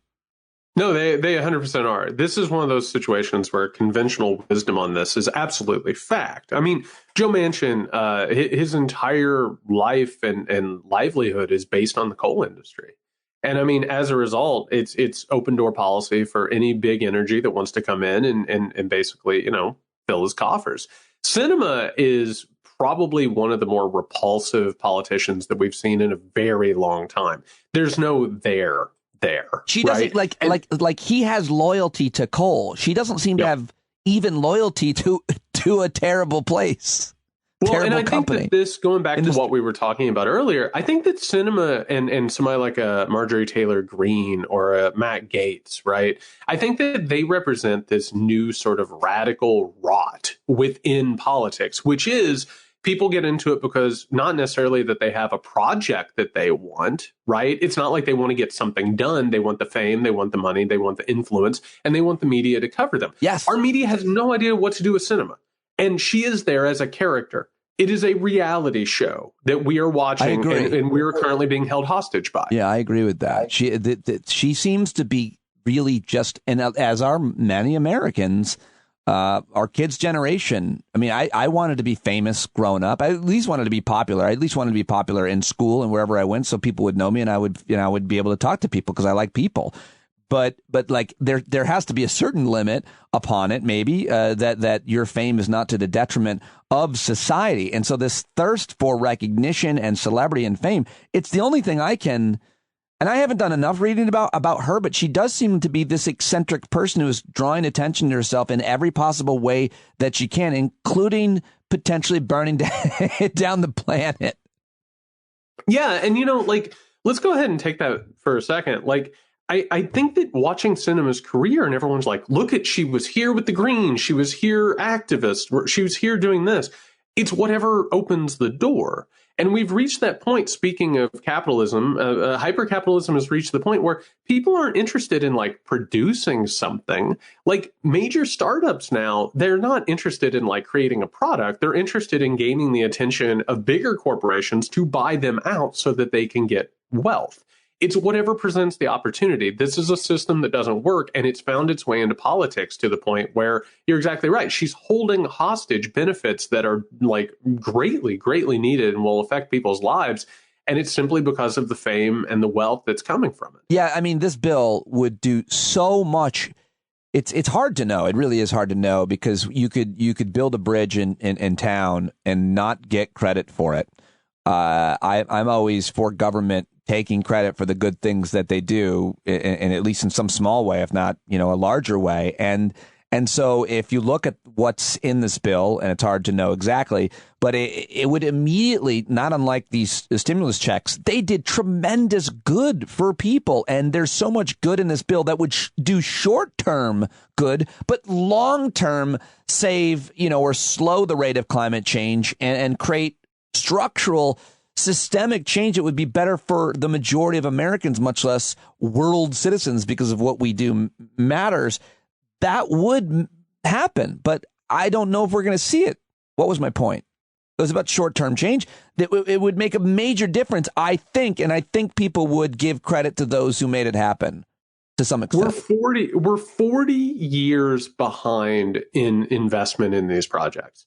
What we're talking about here is not radical. It's not socialism. It's not communism. It's a drop in a bucket. It's broadband in rural areas. We're literally, since the 1980s, when this hypercapitalism, neoliberalism took over, we have starved everything through austerity, basically so that we could redistribute wealth from the bottom up, so we could give it to military contractors, so we could give it to corporations. I mean, that's the essence of neoliberalism. We're way behind. And this shouldn't even be the beginnings of controversial. The problem is that the way things are set up, you cannot, and this is one of the things Manchin is interested in, and Sinema, who the hell knows what the fuck she thinks. But this is one of those situations where the people who have pushed austerity this entire time, they want to make sure that we don't get used to the government wanting to help us or being able to help us. We have to look at government as a necessity that operates in the background, that takes our money away from us and gives it to people more capable than us. It can never be something that actually does anything for us, because once that happens, it's addictive and you start to expect it, which is the way government is supposed to work. But unfortunately, the system will not allow it. That's a great point. The best point, and probably a good place to end. I don't know where to go next, and I know it'll lead us to another hour conversation. It always gets sad, Pete. I always get sad at the end of these. Okay, let's lighten it up then. We were talking earlier. No, I'm going to miss you. That's the thing. Like, I want a 24-hour podcast. Okay, well then just call me after, or we'll talk later. I love talking to you, and we should be talking more. But let us end on a fun note, which we were talking earlier about food and its importance. Neither of us grew up with a real premium on it. Both of us discovered it later in life, but still not as important in my life as I kind of wish it would. So, Jared, what is your meal? What is the meal that you make the best? I'm a chili guy. Really? I make what I think is competition worthy chili. So why don't you sell that? You're Jared Yates Sexton. You have a huge following. You could even put your brand on somebody else's chili. You don't want to. You put meat in it, and so you don't want to contribute to the climate issue. The idea of suddenly becoming associated with chili, like the idea that anybody would just look at me and say, "There's the chili guy." That is like Sexton's hot Southern chili. Oh man, that sounds horrific. Sorry. The idea of making the basis of your life chili. How often will you make a what do they call it when chili is made in a crock? Is it a crock? I make a big pot. How often will I make a batch of chili? Yeah. Basically every 2 to 3 weeks during the winter months. So you do yeah. My wife does that, and I love that she does it. You do seasonal meals, right? Yeah. And then I subsist on chili for a while. Does anybody subsist near you on that, or is that person also eating it? Now that we're talking about it, I wish I had a community that was subsisting on my chili. You've now implanted the seed of capitalism. See, what just happened in my mind is I just did a mental gymnastic where it's like, no, Jared, that wouldn't be selfish. You would be doing people a favor. That's what it does. That's the whole mind fuck we've been talking about. But I do want to continue with this. A community, an actual community of people living in a square, and in the center of it is a vat of chili where you prophesize. That's right. And people and you can have a come staff, and they can take as much as they want. You have a staff that's part of your persona, as you have this, like a wizard-like staff. And you also use it to stir the chili. Man, that is lovely. And you let your people lick it. Sorry. Now, I don't know if people are going to lick it, but I think at this point, what we're talking about is a real socialist chili, which is just where you come, you get as much, and it just never ends. Everybody gets a ladle. That's like a real hobo fantasy, is what that is, and I love it. I love everything about this. All right, well, this is right now just a vision, and maybe someday it will become a reality. I'm going to put it on my vision board, and I'm going to think about it. I'm going to send a lot of energy to it. I cannot wait to live as just a community member in Jared Yates Sexton's Chili Town. Oh, God. And your outfit. I've got it all in my head. All right. Keep the beard. We're going to need it. Thank you, sir. Thanks, buddy. Yeah, Jared Yates Sexton. How about it? How about it? So great. At JY Sexton on Twitter. Subscribe to his Substack. Support his podcast with Nick Hasselman. The Muckrake Podcast. Of course, get his books, American Rule. Can't wait for the next one. All right. Well, now joining me is one of my all-time favorite callers of the old show, a guy who I've become very close personal friends with, the DC Insider's Insider. A small businessman, owns parking garages down there in D.C. If you ever need a place to park while in Washington, D.C., contact Bill B. Follow him at Bill B in D.C. I always love talking politics. I love his analysis and take on things. He's been a very good friend to me over the years, and I always love to connect with him. He's always good to do it. Here we go with at Bill B in D.C. Peter. William Boyle. Hey, my son is in here wanting to show me his newest thing. His what do you call it again? Tinker Crate. His Tinker Crate things. Give me 1 second. Okay, tinker your crate. Show me. Oh, wait. Oh, very cool, buddy. I like it. Don't do it too fast or it'll fall off. Awesome. All right, cool. Ferme la porte. Close the door. All right, Pete, sorry about that. Go ahead. What language was that? Ferme la porte, French. Ah. Yeah. Ferme la bouche means shut your mouth, just in case you need some context. Oh. He just told you to shut your mouth, sounds like. Yeah. I'm sure that's his mother passing along that message. Who speaks French? I do a little bit. If I'm in France for long enough and around it, for a week or two, it starts to come back. Oh, so I took it for years. Impressive, sir. High school and college. All right. Well, I have several issues I wanted to ask you about. Yep. Go ahead. You ready to go? Rock and roll. Hold on 1 sec. Close that door right now. I'll be quiet. No, you will not be quiet. I don't want to bother Mom. Okay. Go ahead. Okay. First and foremost, how important is the January 6th commission, which has two Republicans, Adam Kinzinger and Liz Cheney? Do they really have any power? Is anything going to come of this investigation?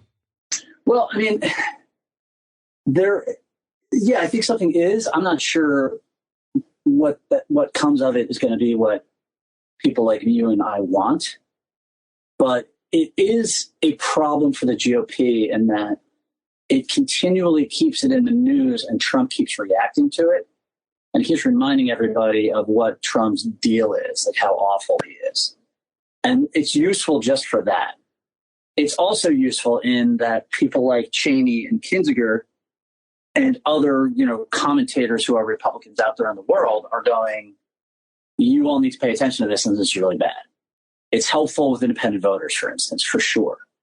Is it going to change any elections? No, but it just reminds them of what an utter shit show the Trump administration was and how it was so dangerous at the end. I also am not convinced that it won't lead to criminal charges at some point.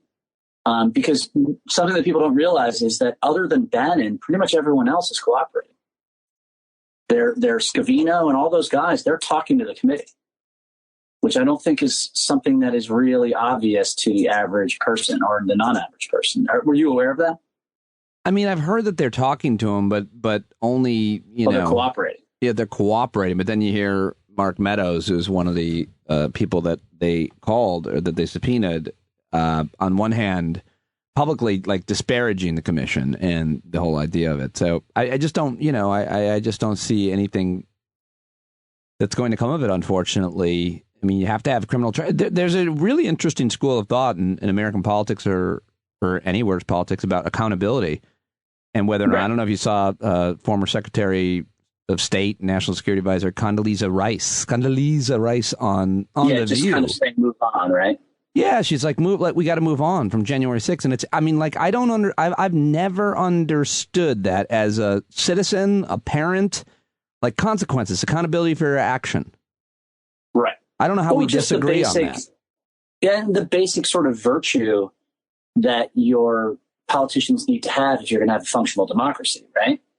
Like you need to have a basic sort of idea of people do something terribly wrong and there's consequences for it. And then somebody like Condoleezza Rice isn't plumping for that all day. That tells you sort of, I think what Ross Douthat calls like our decadence, right? That's a sign of decadence, that even an establishment person like Rice is kind of like, so they tried to launch a coup, big deal, right? That's real bad. That is, I don't know if terrifying is the right word, but it definitely worries me because it is, the GOP is so lost. And by her doing that, by the way, she is trying to maintain some sort of viability as a Republican. That's why she's doing it. That's a good point. And it gets at that thing that I always say, that for fascism to prosper, it's never that you have a ton of fascists or that 80% of the population are fascists.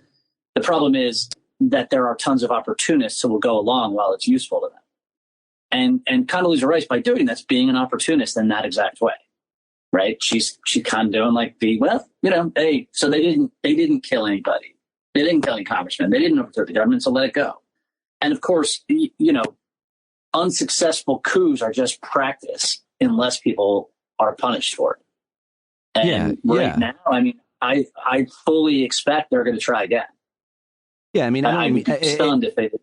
I'm not saying that just every time someone, shoplifts from a store, there have to be harsh penalties, but they're being caught for certain even petty crimes, having accountability, consequences, but not brutal punishment. And punishment should fit the crime. And our justice system is all screwed up. But I mean, this is, as you just said, I mean, this was an attempted coup, and it's still happening. It's still going on. That's right, and it's an incredibly serious crime. Yeah. This is a thing that we should be pulling our hair out about. And frankly, people should be going to jail for a really long time for this.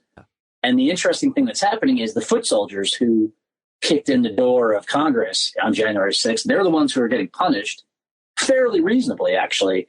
Whereas it's clear, I mean, I don't know if you saw the footage of Bannon talking on the 5th. Yeah. Yeah, the day before January 6th. Tomorrow. And yeah. Right, exactly. He knew something was up, and he knew what that something was. And he is the only person who is not cooperating with the committee.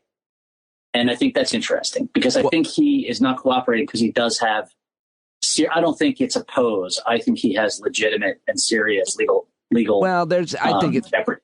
Yeah, I mean, maybe it's both. It's both, though. I mean, he's getting so much mileage off. Well, it's always, I mean, he's. But if he thought that he could, embarrass the committee by pointing out how ludicrous it all was, he would. Do you know that it's? But he can't, because it's not ludicrous. The least important thing about him is, I just sometimes I have a hard time believing that I shared a studio with that guy. Yeah, you sat do you ever think about that? Like, yeah, it's so fucking weird how I saw him at work every single day for almost a year at least.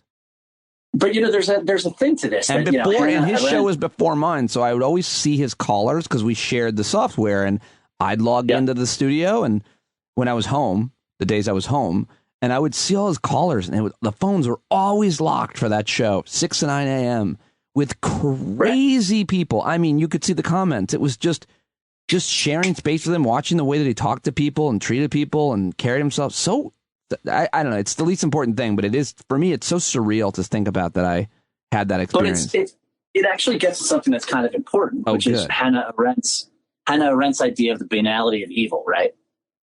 Like the people who commit genocide are the people who separate babies from their mothers at the border. They're not like, red-toothed, bloodthirsty lunatics in like daily life. They're, they seem relatively normal. And so, yeah, I think it's important. I think it's interesting that you spent that much time with him. And I'm sure you weren't going, this guy's going to try to lead a coup attempt next year or 3 years from now, right? Well, I did see what he was doing. I saw the way that he was radicalizing people by doing the whole, and this is something that has now been, I'm not going to say copied. People have been doing this forever, but the Tucker Carlsons of the world, my old friend Will Cain, the I'm just asking questions routine. That's what he did every day. He did that every day. Yep. And I got to tell you, the Will Cain thing really blows me away because, I talked to him on your show and he was a fairly legit and reasonable conservative not very long ago. And it just tells you where things have gone, that somebody like Will Cain is like on Fox, what is it? Colin Powell had multiple myeloma, which basically is exactly the kind of person you're trying to protect, because multiple myeloma reduces your ability to fight infection. So everyone getting vaccinated, the kind of person you're trying to protect by doing that is somebody exactly like Colin Powell. Except Will Cain then goes on Fox and is like, see, this shows you vaccines don't work. I mean, that's fucked. Yeah, well, I don't know if he said quite that they don't work. He just said he created them. It was more subtle than that, which is more dangerous. Like he created doubt. He created hesitancy for people to get the vaccine. And it's just, I reached out to him today. I texted him today about that. Right. I said, you don't want to be known as the guy who created vaccine hesitancy. You don't want that. We can disagree on everything, but I'm telling you, you don't want that. And he's like, I don't care.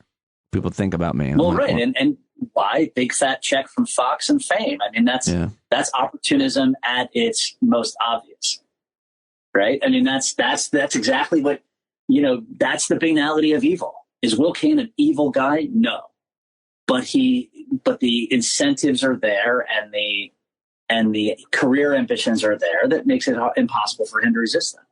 And that's gross and disgusting and sad. Let me talk to you about another really important issue developing in our country. And yesterday, major development, it's voting rights, the future of our democracy. Republicans Wednesday blocked action for the third time this year on legislation to bolster voting rights, leaving Democrats few options to advance the bill outside changing the Senate filibuster rule and passing it over GOP opposition. Of course, Joe Manchin, Kyrsten Sinema did vote for this. I think Joe Manchin's always been behind this. He also said that he could get 10 Republicans to vote for it. Of course, he didn't get any Republicans to vote for it. Ari Berman tweeting, Senate Republicans block debate on Freedom to Vote Act. It's completely undemocratic that 41 Republican senators representing just 21% of the country can filibuster legislation supported by 70% of Americans that would expand voting access for tens of millions. What are your thoughts on where we're at with voting rights?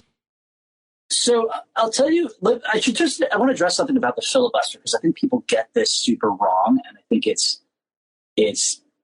bad because it misstates kind of what's happening here. So, there was a filibuster, although it wasn't called that, in the very first Congress. And when the Senate was created, the filibuster was not formally a thing, but there wasn't cloture then either. Right. So you couldn't vote to stop debate. Right. And so as long as someone was up there willing to talk, they could delay and delay and delay things. So this is like when people say like, oh, this came about later on, and the filibuster is not in the Constitution, it kind of is, and it's always been a problem, and it's always been used to slow down, delay, and screw up things. So I just want to point out, like, cloture, the ability to end debate, to end a filibuster, actually comes after the filibuster. So it's a thing that always just kind of bothers me, because I think people completely don't understand sort of Senate history and how that works. But the idea that Republicans, at 5 or 3 or 2 Republicans, are going to vote in a way that's going to make it harder for them to win elections. And believe me, if we fix the issues with gerrymandering and everything else, it's going to make it a lot harder for Republicans to win. They're never going to vote for that. And I am not totally sure why Manchin made the claim that he could get 10. Part of me thinks, though, that there is potentially a path next year for Manchin to say, look, I want to keep the filibuster, but when it comes for something as basic as voting, I think we get rid of it to have a voting bill passed.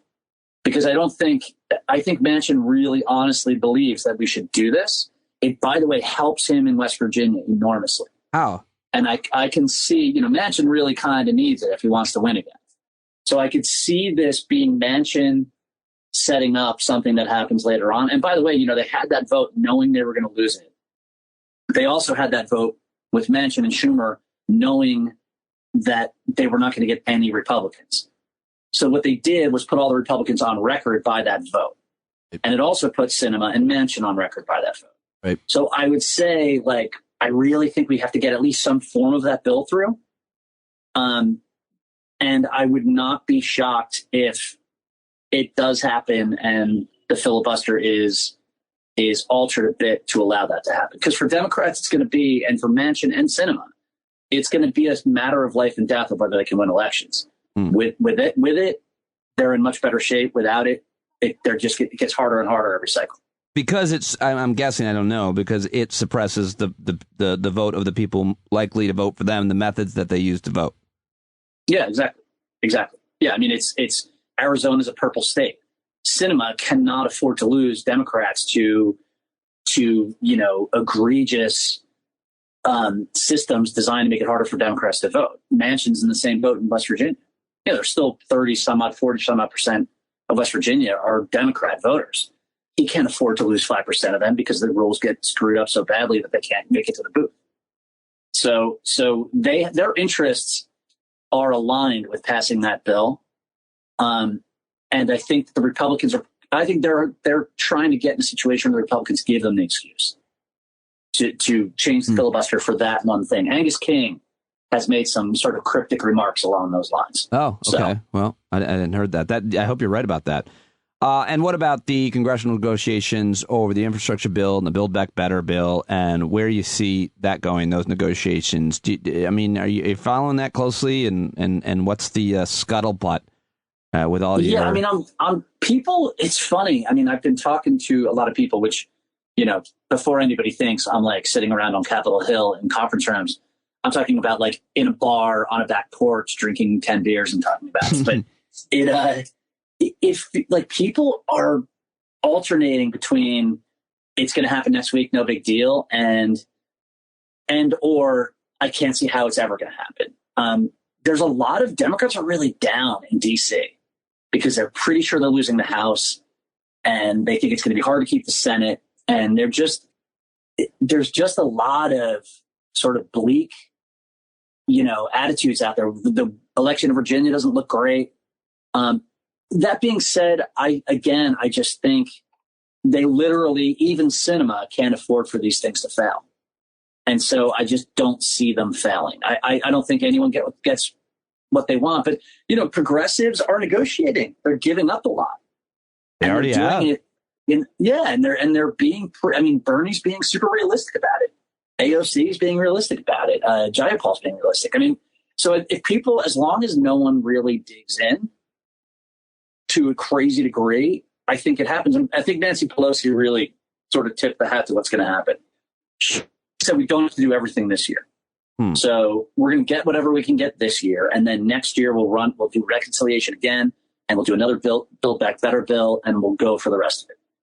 So, I personally think it happens, but it's an excruciating process right now. Yeah, it really is. It would seem. I mean, what I was asking, I asked Jared Yates Sexton about what he thought about this. I'm asking everybody what they think. I'm not familiar with him.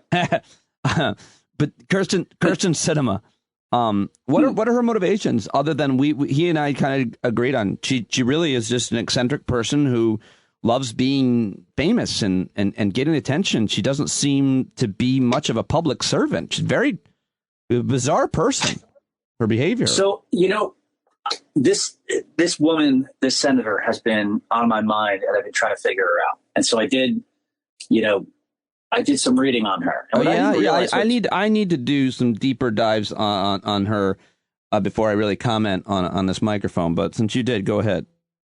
Well, yeah, and by the way, again, sort of like the filibuster, this is the thing that people in D.C. are getting really wrong. And to be honest with you, I was too, as of last week. What I didn't realize was that she was a Green Party member. She was super, super liberal. But as soon as she got into the House, so forget about the Senate, but in her first House term going forward in the U.S. House of Representatives, she has been one of the more conservative Democratic voters the whole time.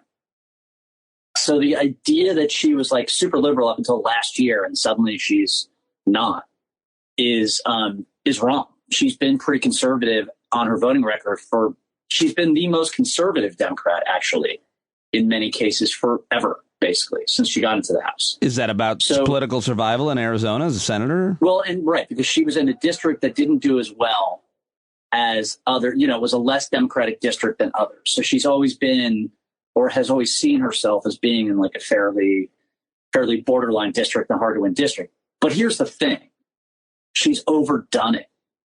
She's gone too far with being this mavericky middle of the road. I mean, if you look at what Manchin does, Manchin talks a lot, but then he provides the crucial vote for Democrats all the time, right? What she does is she doesn't talk, and then she withholds the crucial vote so that they can't pass things. And Democrats fucking hate her for it. They hate her. Because Manchin is somebody you can do business with. With somebody who won't tell you what they want or just withholds, you can't do business with them. And so I honestly think that she's in a lot of trouble because she can't switch parties. Republicans won't vote for her, and she'll lose to some loon in a primary or even if I think they have a bit of a jungle primary out in Arizona. She still isn't going to get enough conservatives to vote for her to win, but she's managed to completely and intensely piss off the Democratic base. And I honestly think she's done. I think she's done. I think that she has miscalculated in that way. And I think also, by the way, Arizona is getting bluer pretty fast. So the idea, when Arizona was a more red purple state, John McCain still went down in an election year and said, build the dang wall, right? Even though he thought that was complete bullshit. Yeah. But he did it because he needed to completely lock down his own base first. And that's what you have to do. Lock your own base down. Then you go hunting for the pieces that get you to 51. She's not locking her base down. She's sitting right there a little bit to the right of the middle and pissing off her base. And that's not how you get reelected. So. All right, let me switch gears one more time on you and talk with you about Havana syndrome. This is something that you've been following. Julia Yaffe published something about this today. You know her and respect her. Let me just read a little bit of what she wrote. She writes at Puck, which is a new media outlet, which she's a contributor to. Pretty cool. She's the boss, actually. Is she? Yeah, it's her thing. Yeah. She writes, I had been hearing and reading about Havana syndrome since late 2016 when American diplomats stationed in Cuba as part of President Obama's detente with, is it detente or detente? How do you say that? Detente. Detente with the Castro regime started falling ill. Many of them reported hearing a loud, piercing sound and then suffering from vertigo, nausea, tinnitus, headaches, insomnia, cognitive difficulties, vision, and hearing problems. A couple dozen U.S. diplomats and spies, as well as some Canadian embassy workers, had been affected, and no one could understand what was happening to these people. Was it chemical exposure, a virus, mass psychosis? Was it some kind of attack? And if it was, who could have perpetrated it and how? Soon, stories like this started popping up at the U.S. consulate in Guangzhou, China. I don't know if I said that right. One woman... Guangzhou. There you go. One woman who represented the Commerce Department told NBC's Andrea Mitchell that something that really stuck with me. Not only did this woman become so ill that she had to be evacuated from China, but her dogs also felt the effects of whatever this thing was. They started vomiting blood and avoiding the room where this woman had heard the paralyzing sound. If people could be accused of faking it, surely the dogs couldn't be. I always suspected these illnesses were a product of deliberate attacks and that the Russian government was behind them. It was exactly the kind of weird thing they'd be both into and capable of, but it was early days and no one seemed to know much of anything. So it goes on. Great article. What are your thoughts on this and why is this an important issue to follow? So I was one of the original people yelling in her ear, in some loud bar, that the timing of it starting in Havana seemed really interesting to me, because the Havana attack happened right after the Russians had given Cuba $2 billion in aid. Right after Russia did that, the Obama administration opened up to Cuba, and the Cubans basically said to the Russians, fuck off, we're keeping your $2 billion, and we're going with the Americans to some degree now. And then and that was like 2014 era. 2016, suddenly there's this attack in Havana, which, of course, completely blew up. It made it easy for the Trump people to reverse the Cuba policy because they could say they're attacking our diplomats. And I got to tell you, like, I think the timing of that, where it started and the effect it immediately had, seemed really persuasive to me. I will tell you that there is a lot of people on the science side who are saying it can't be microwaves and it can't possibly be done with a microwave. And I think that's important, that it's clear that they don't know what exactly the device is that's doing it. It's any device. Okay. But I would say, like, the amount of times it's happened and the sort of people it's happening to, it's not happening to the guy who runs the motor pool in the American embassy in Zaire. Right.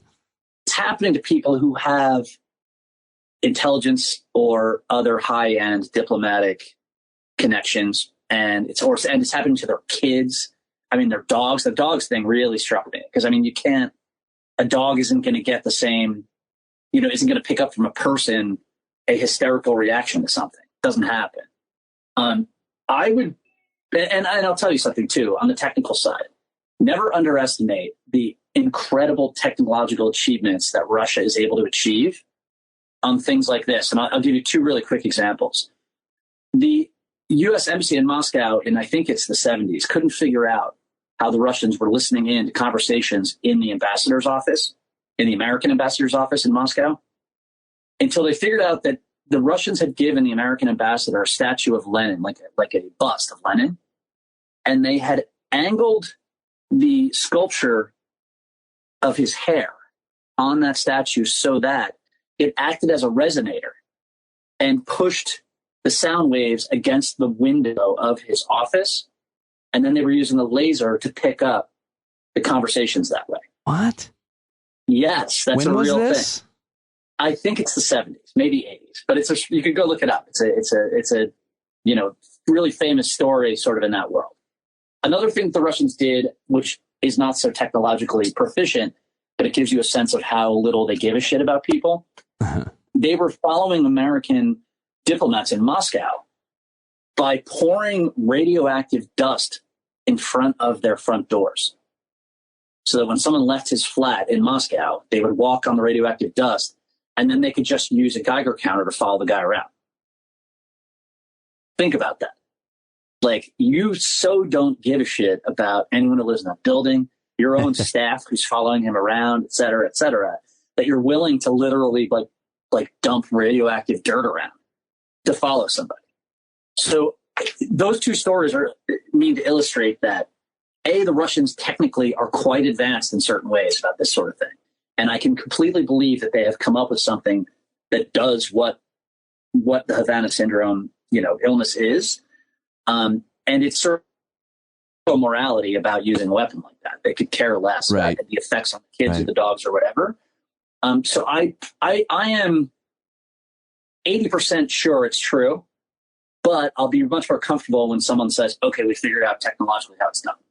Because that has not really happened yet. There's definitely dispute on, whether it's psychological or real.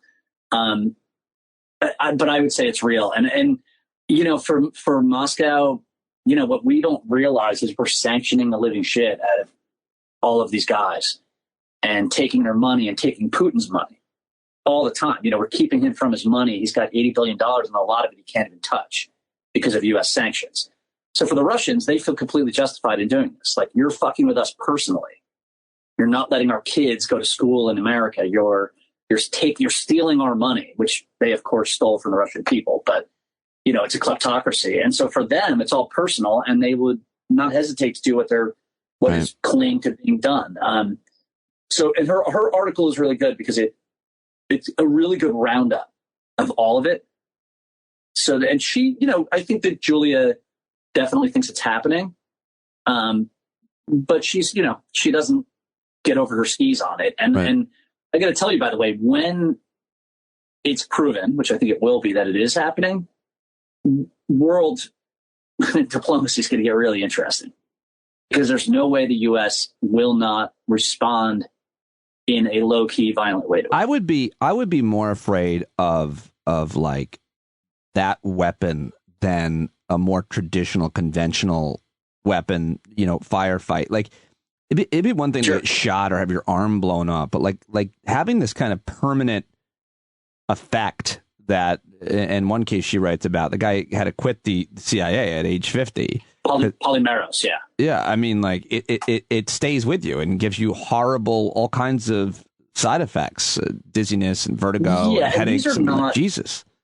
Yeah, and these are not like when I read her article, it made me think that people would be discouraged from either joining, joining the CIA or being diplomats or working in embassies. They'd be discouraged from it because, I mean, that could be part of the intention of such a weapon, because the after effects, the effects of it are so brutal and permanently debilitating that it could hurt recruiting for people working at the state. I think that's terrible. That's already happening. Yeah, I mean, in fact, I know that's already happening. Terrible. And I mean, it's the, can't they wear like a Magneto helmet everywhere they go? I was going to say, right? Like, you'd need to. I mean, it's a pretty awful thing, and I think that it just is exactly the kind of shit that Putin loves. It's right up his alley, because like, kill me in the war, but don't make me die slowly with a excruciating headache the rest of my life. Like, I can't do that. Yeah, and by the way, like, these are like seasoned people. This is not, Polymeros didn't have any issues. He didn't have a drinking problem. He didn't have a money problem. He didn't have any mental health problems. This is not like the people in the agency that have trouble are having this. It's the high flyers that are having this problem. And that also, like, it's the kind of thing, like, you ever seen that picture? It's of a World War II bomber. And it was this study where it's got all these red dots on it. And someone did a statistical study of bombers that made it back to base after getting shot. It's kind of like, this is where they got hit and made it back to base.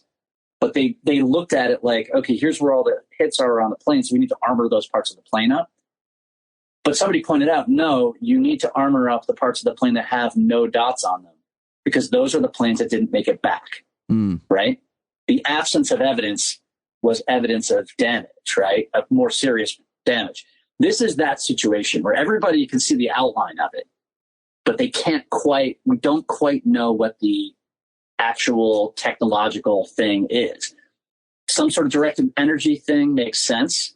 And by the way, like, I've read or heard that it could be something that was designed to listen in to people's, communications.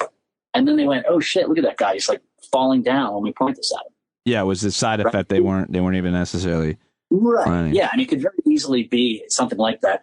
I mean, I know that there are sound weapons that are used for crowd control. Right. Yeah. So we all know about. Yeah, we've seen those. Yeah. And so their debate, the usage of them is debated on kind of moral ground, right? I mean, like a lot of people think they're right. Yeah. I mean, and in this case, I mean, I will tell you, like the U.S. will kill people for this if we can prove it. Yeah, they'll kill people. I mean, they're already talking about there's medium confidence for this, and I think she says in the article, like we went after bin Laden with medium confidence. Oh, that's interesting. Yeah, a lot of very influential people in D.C. will want people dead for this because they see it as like a really dangerous attack on our security and our diplomacy. And I honestly think they're right. I don't think the Russians will stop unless people are getting put in graves. Huh. Did you hear about that I got suspended by Twitter for 12 hours? You did. Yeah. What did you say to Dave Chappelle? Yeah, I wasn't. So there's this white guy who is constantly saying all kinds of the craziest racist shit. And he and I always entertain him, and he entertains me, and he talks about racism towards white people and being called a honky and a cracker and it's just as bad or whatever. So I called him a quote cracker ass cracker and a honky, right? And I was suspended for hate speech. I was. I would be like almost complimented if somebody called me a honky. I mean, I bragged about it on Twitter. I totally am. I just think it was like I woke up this morning. It's like your account's been suspended. I'm like, what did I say? That's hilarious. And it was cracker ass cracker. Honky. Well, Pete, you can call me a cracker ass honky any day of the week. I'm here for you. Doesn't hurt. I'm here for you because I mean, frankly, it doesn't get any whiter than me. Yeah. So that's true. I'm practically translucent. That's true. Point. So, all right, man. That's good. I appreciate everything you've said. It's very enlightening as always. Thank you for talking to me. Somebody emailed yesterday and listed you as one of the all-time favorite guests on the show. Well, your fans have low standards. It's always been the case. Well, to be fair, it was your son. He got my account. But it was legit. He would not. It was a legit. Yeah, he would not say that. Long-time listener. No, he's not a fan. No, he actually told me. No. He actually told me he prefers Eric Siegel. I was like, wow, huh? Yeah. Bill B in DC on Twitter. Go follow him now. Thank you as always, my friend. Awesome, and tell your fans I will be in New Orleans for the weekend. Oh, and I am not. They're free to look for me, but I'm not going to tell them my location. But I would suggest the dive bars would be the place to go. You should hook up with Barksdale Hortenstein Jr. He's one of the coolest guys I've ever met in my life. Yeah, he's down there. Who else? I don't know. Are you looking for places to eat and drink and stuff? No, I'm going with like 4 guys. I mean, recommendations would be great. What are you doing? I think it's a social thing? Going with 4 guys I went to college with who I haven't seen in years. Cool. What's you going to go to see live music? I mean, why New Orleans? Because it's just a good place. These are guys like we were in every old stew in DC that you could possibly go till 5 a.m. all the time in college.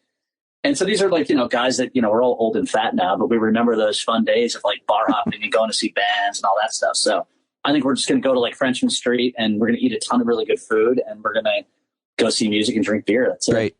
Have an awesome time. Yeah. Anybody cites Bill in the street in a pile of humans, then please take pictures and submit them. Yes. And send them to my family. Definitely. Thank you, sir. See you, buddy. There he goes, Bill B in DC. Follow him on Twitter. Tell him you heard him on the show. You like him on the show. And if you're in New Orleans, I'll give you his number. Look him up. Show him a good time. Will you? Okay. Well, that's it for today. Jared Yates Sexton, Bill B in DC. Go get your electric toothbrush. Thank you to Quip Electric Toothbrushes for sponsoring the show this week. Get quip.com/standup. Go get yours now. And thank you to John Carroll for writing this amazing music that we get to close with every single day. And if you are a musician and you want to have your music played on the podcast, I'm happy to do it. Like I said earlier, Matt Carlson and I had an awesome, almost 2 hours conversation yesterday about all kinds of things. It's great getting to know Matt. Love getting to know listeners. If you want to jump on the phone, try to make it happen. I know I owe people calls, and I promise I'll make it up to you. All right, that's all I've got for today. John Carroll taking us out. Love you guys, and I will talk to you at the Hangout hopefully tomorrow. Wish me luck at the Board of Education meeting tonight. Yeesh. We gotta let him know it's his time to go and make it clear when all we hear is a lie. Why you lying awake wondering where the money all went? It'll be the cost of freedom that'll go unspent. You can see him flee the scene of that experiment if you stand up. All right, we got to speak up, we got to reach up and raise your voice in every way you know how. Don't be toes up, you got to show up. Ain't no better time to do it but now. No need to pledge allegiance to no wanton tribe. Rise up, show obedience to the voice inside, and listen well and it'll take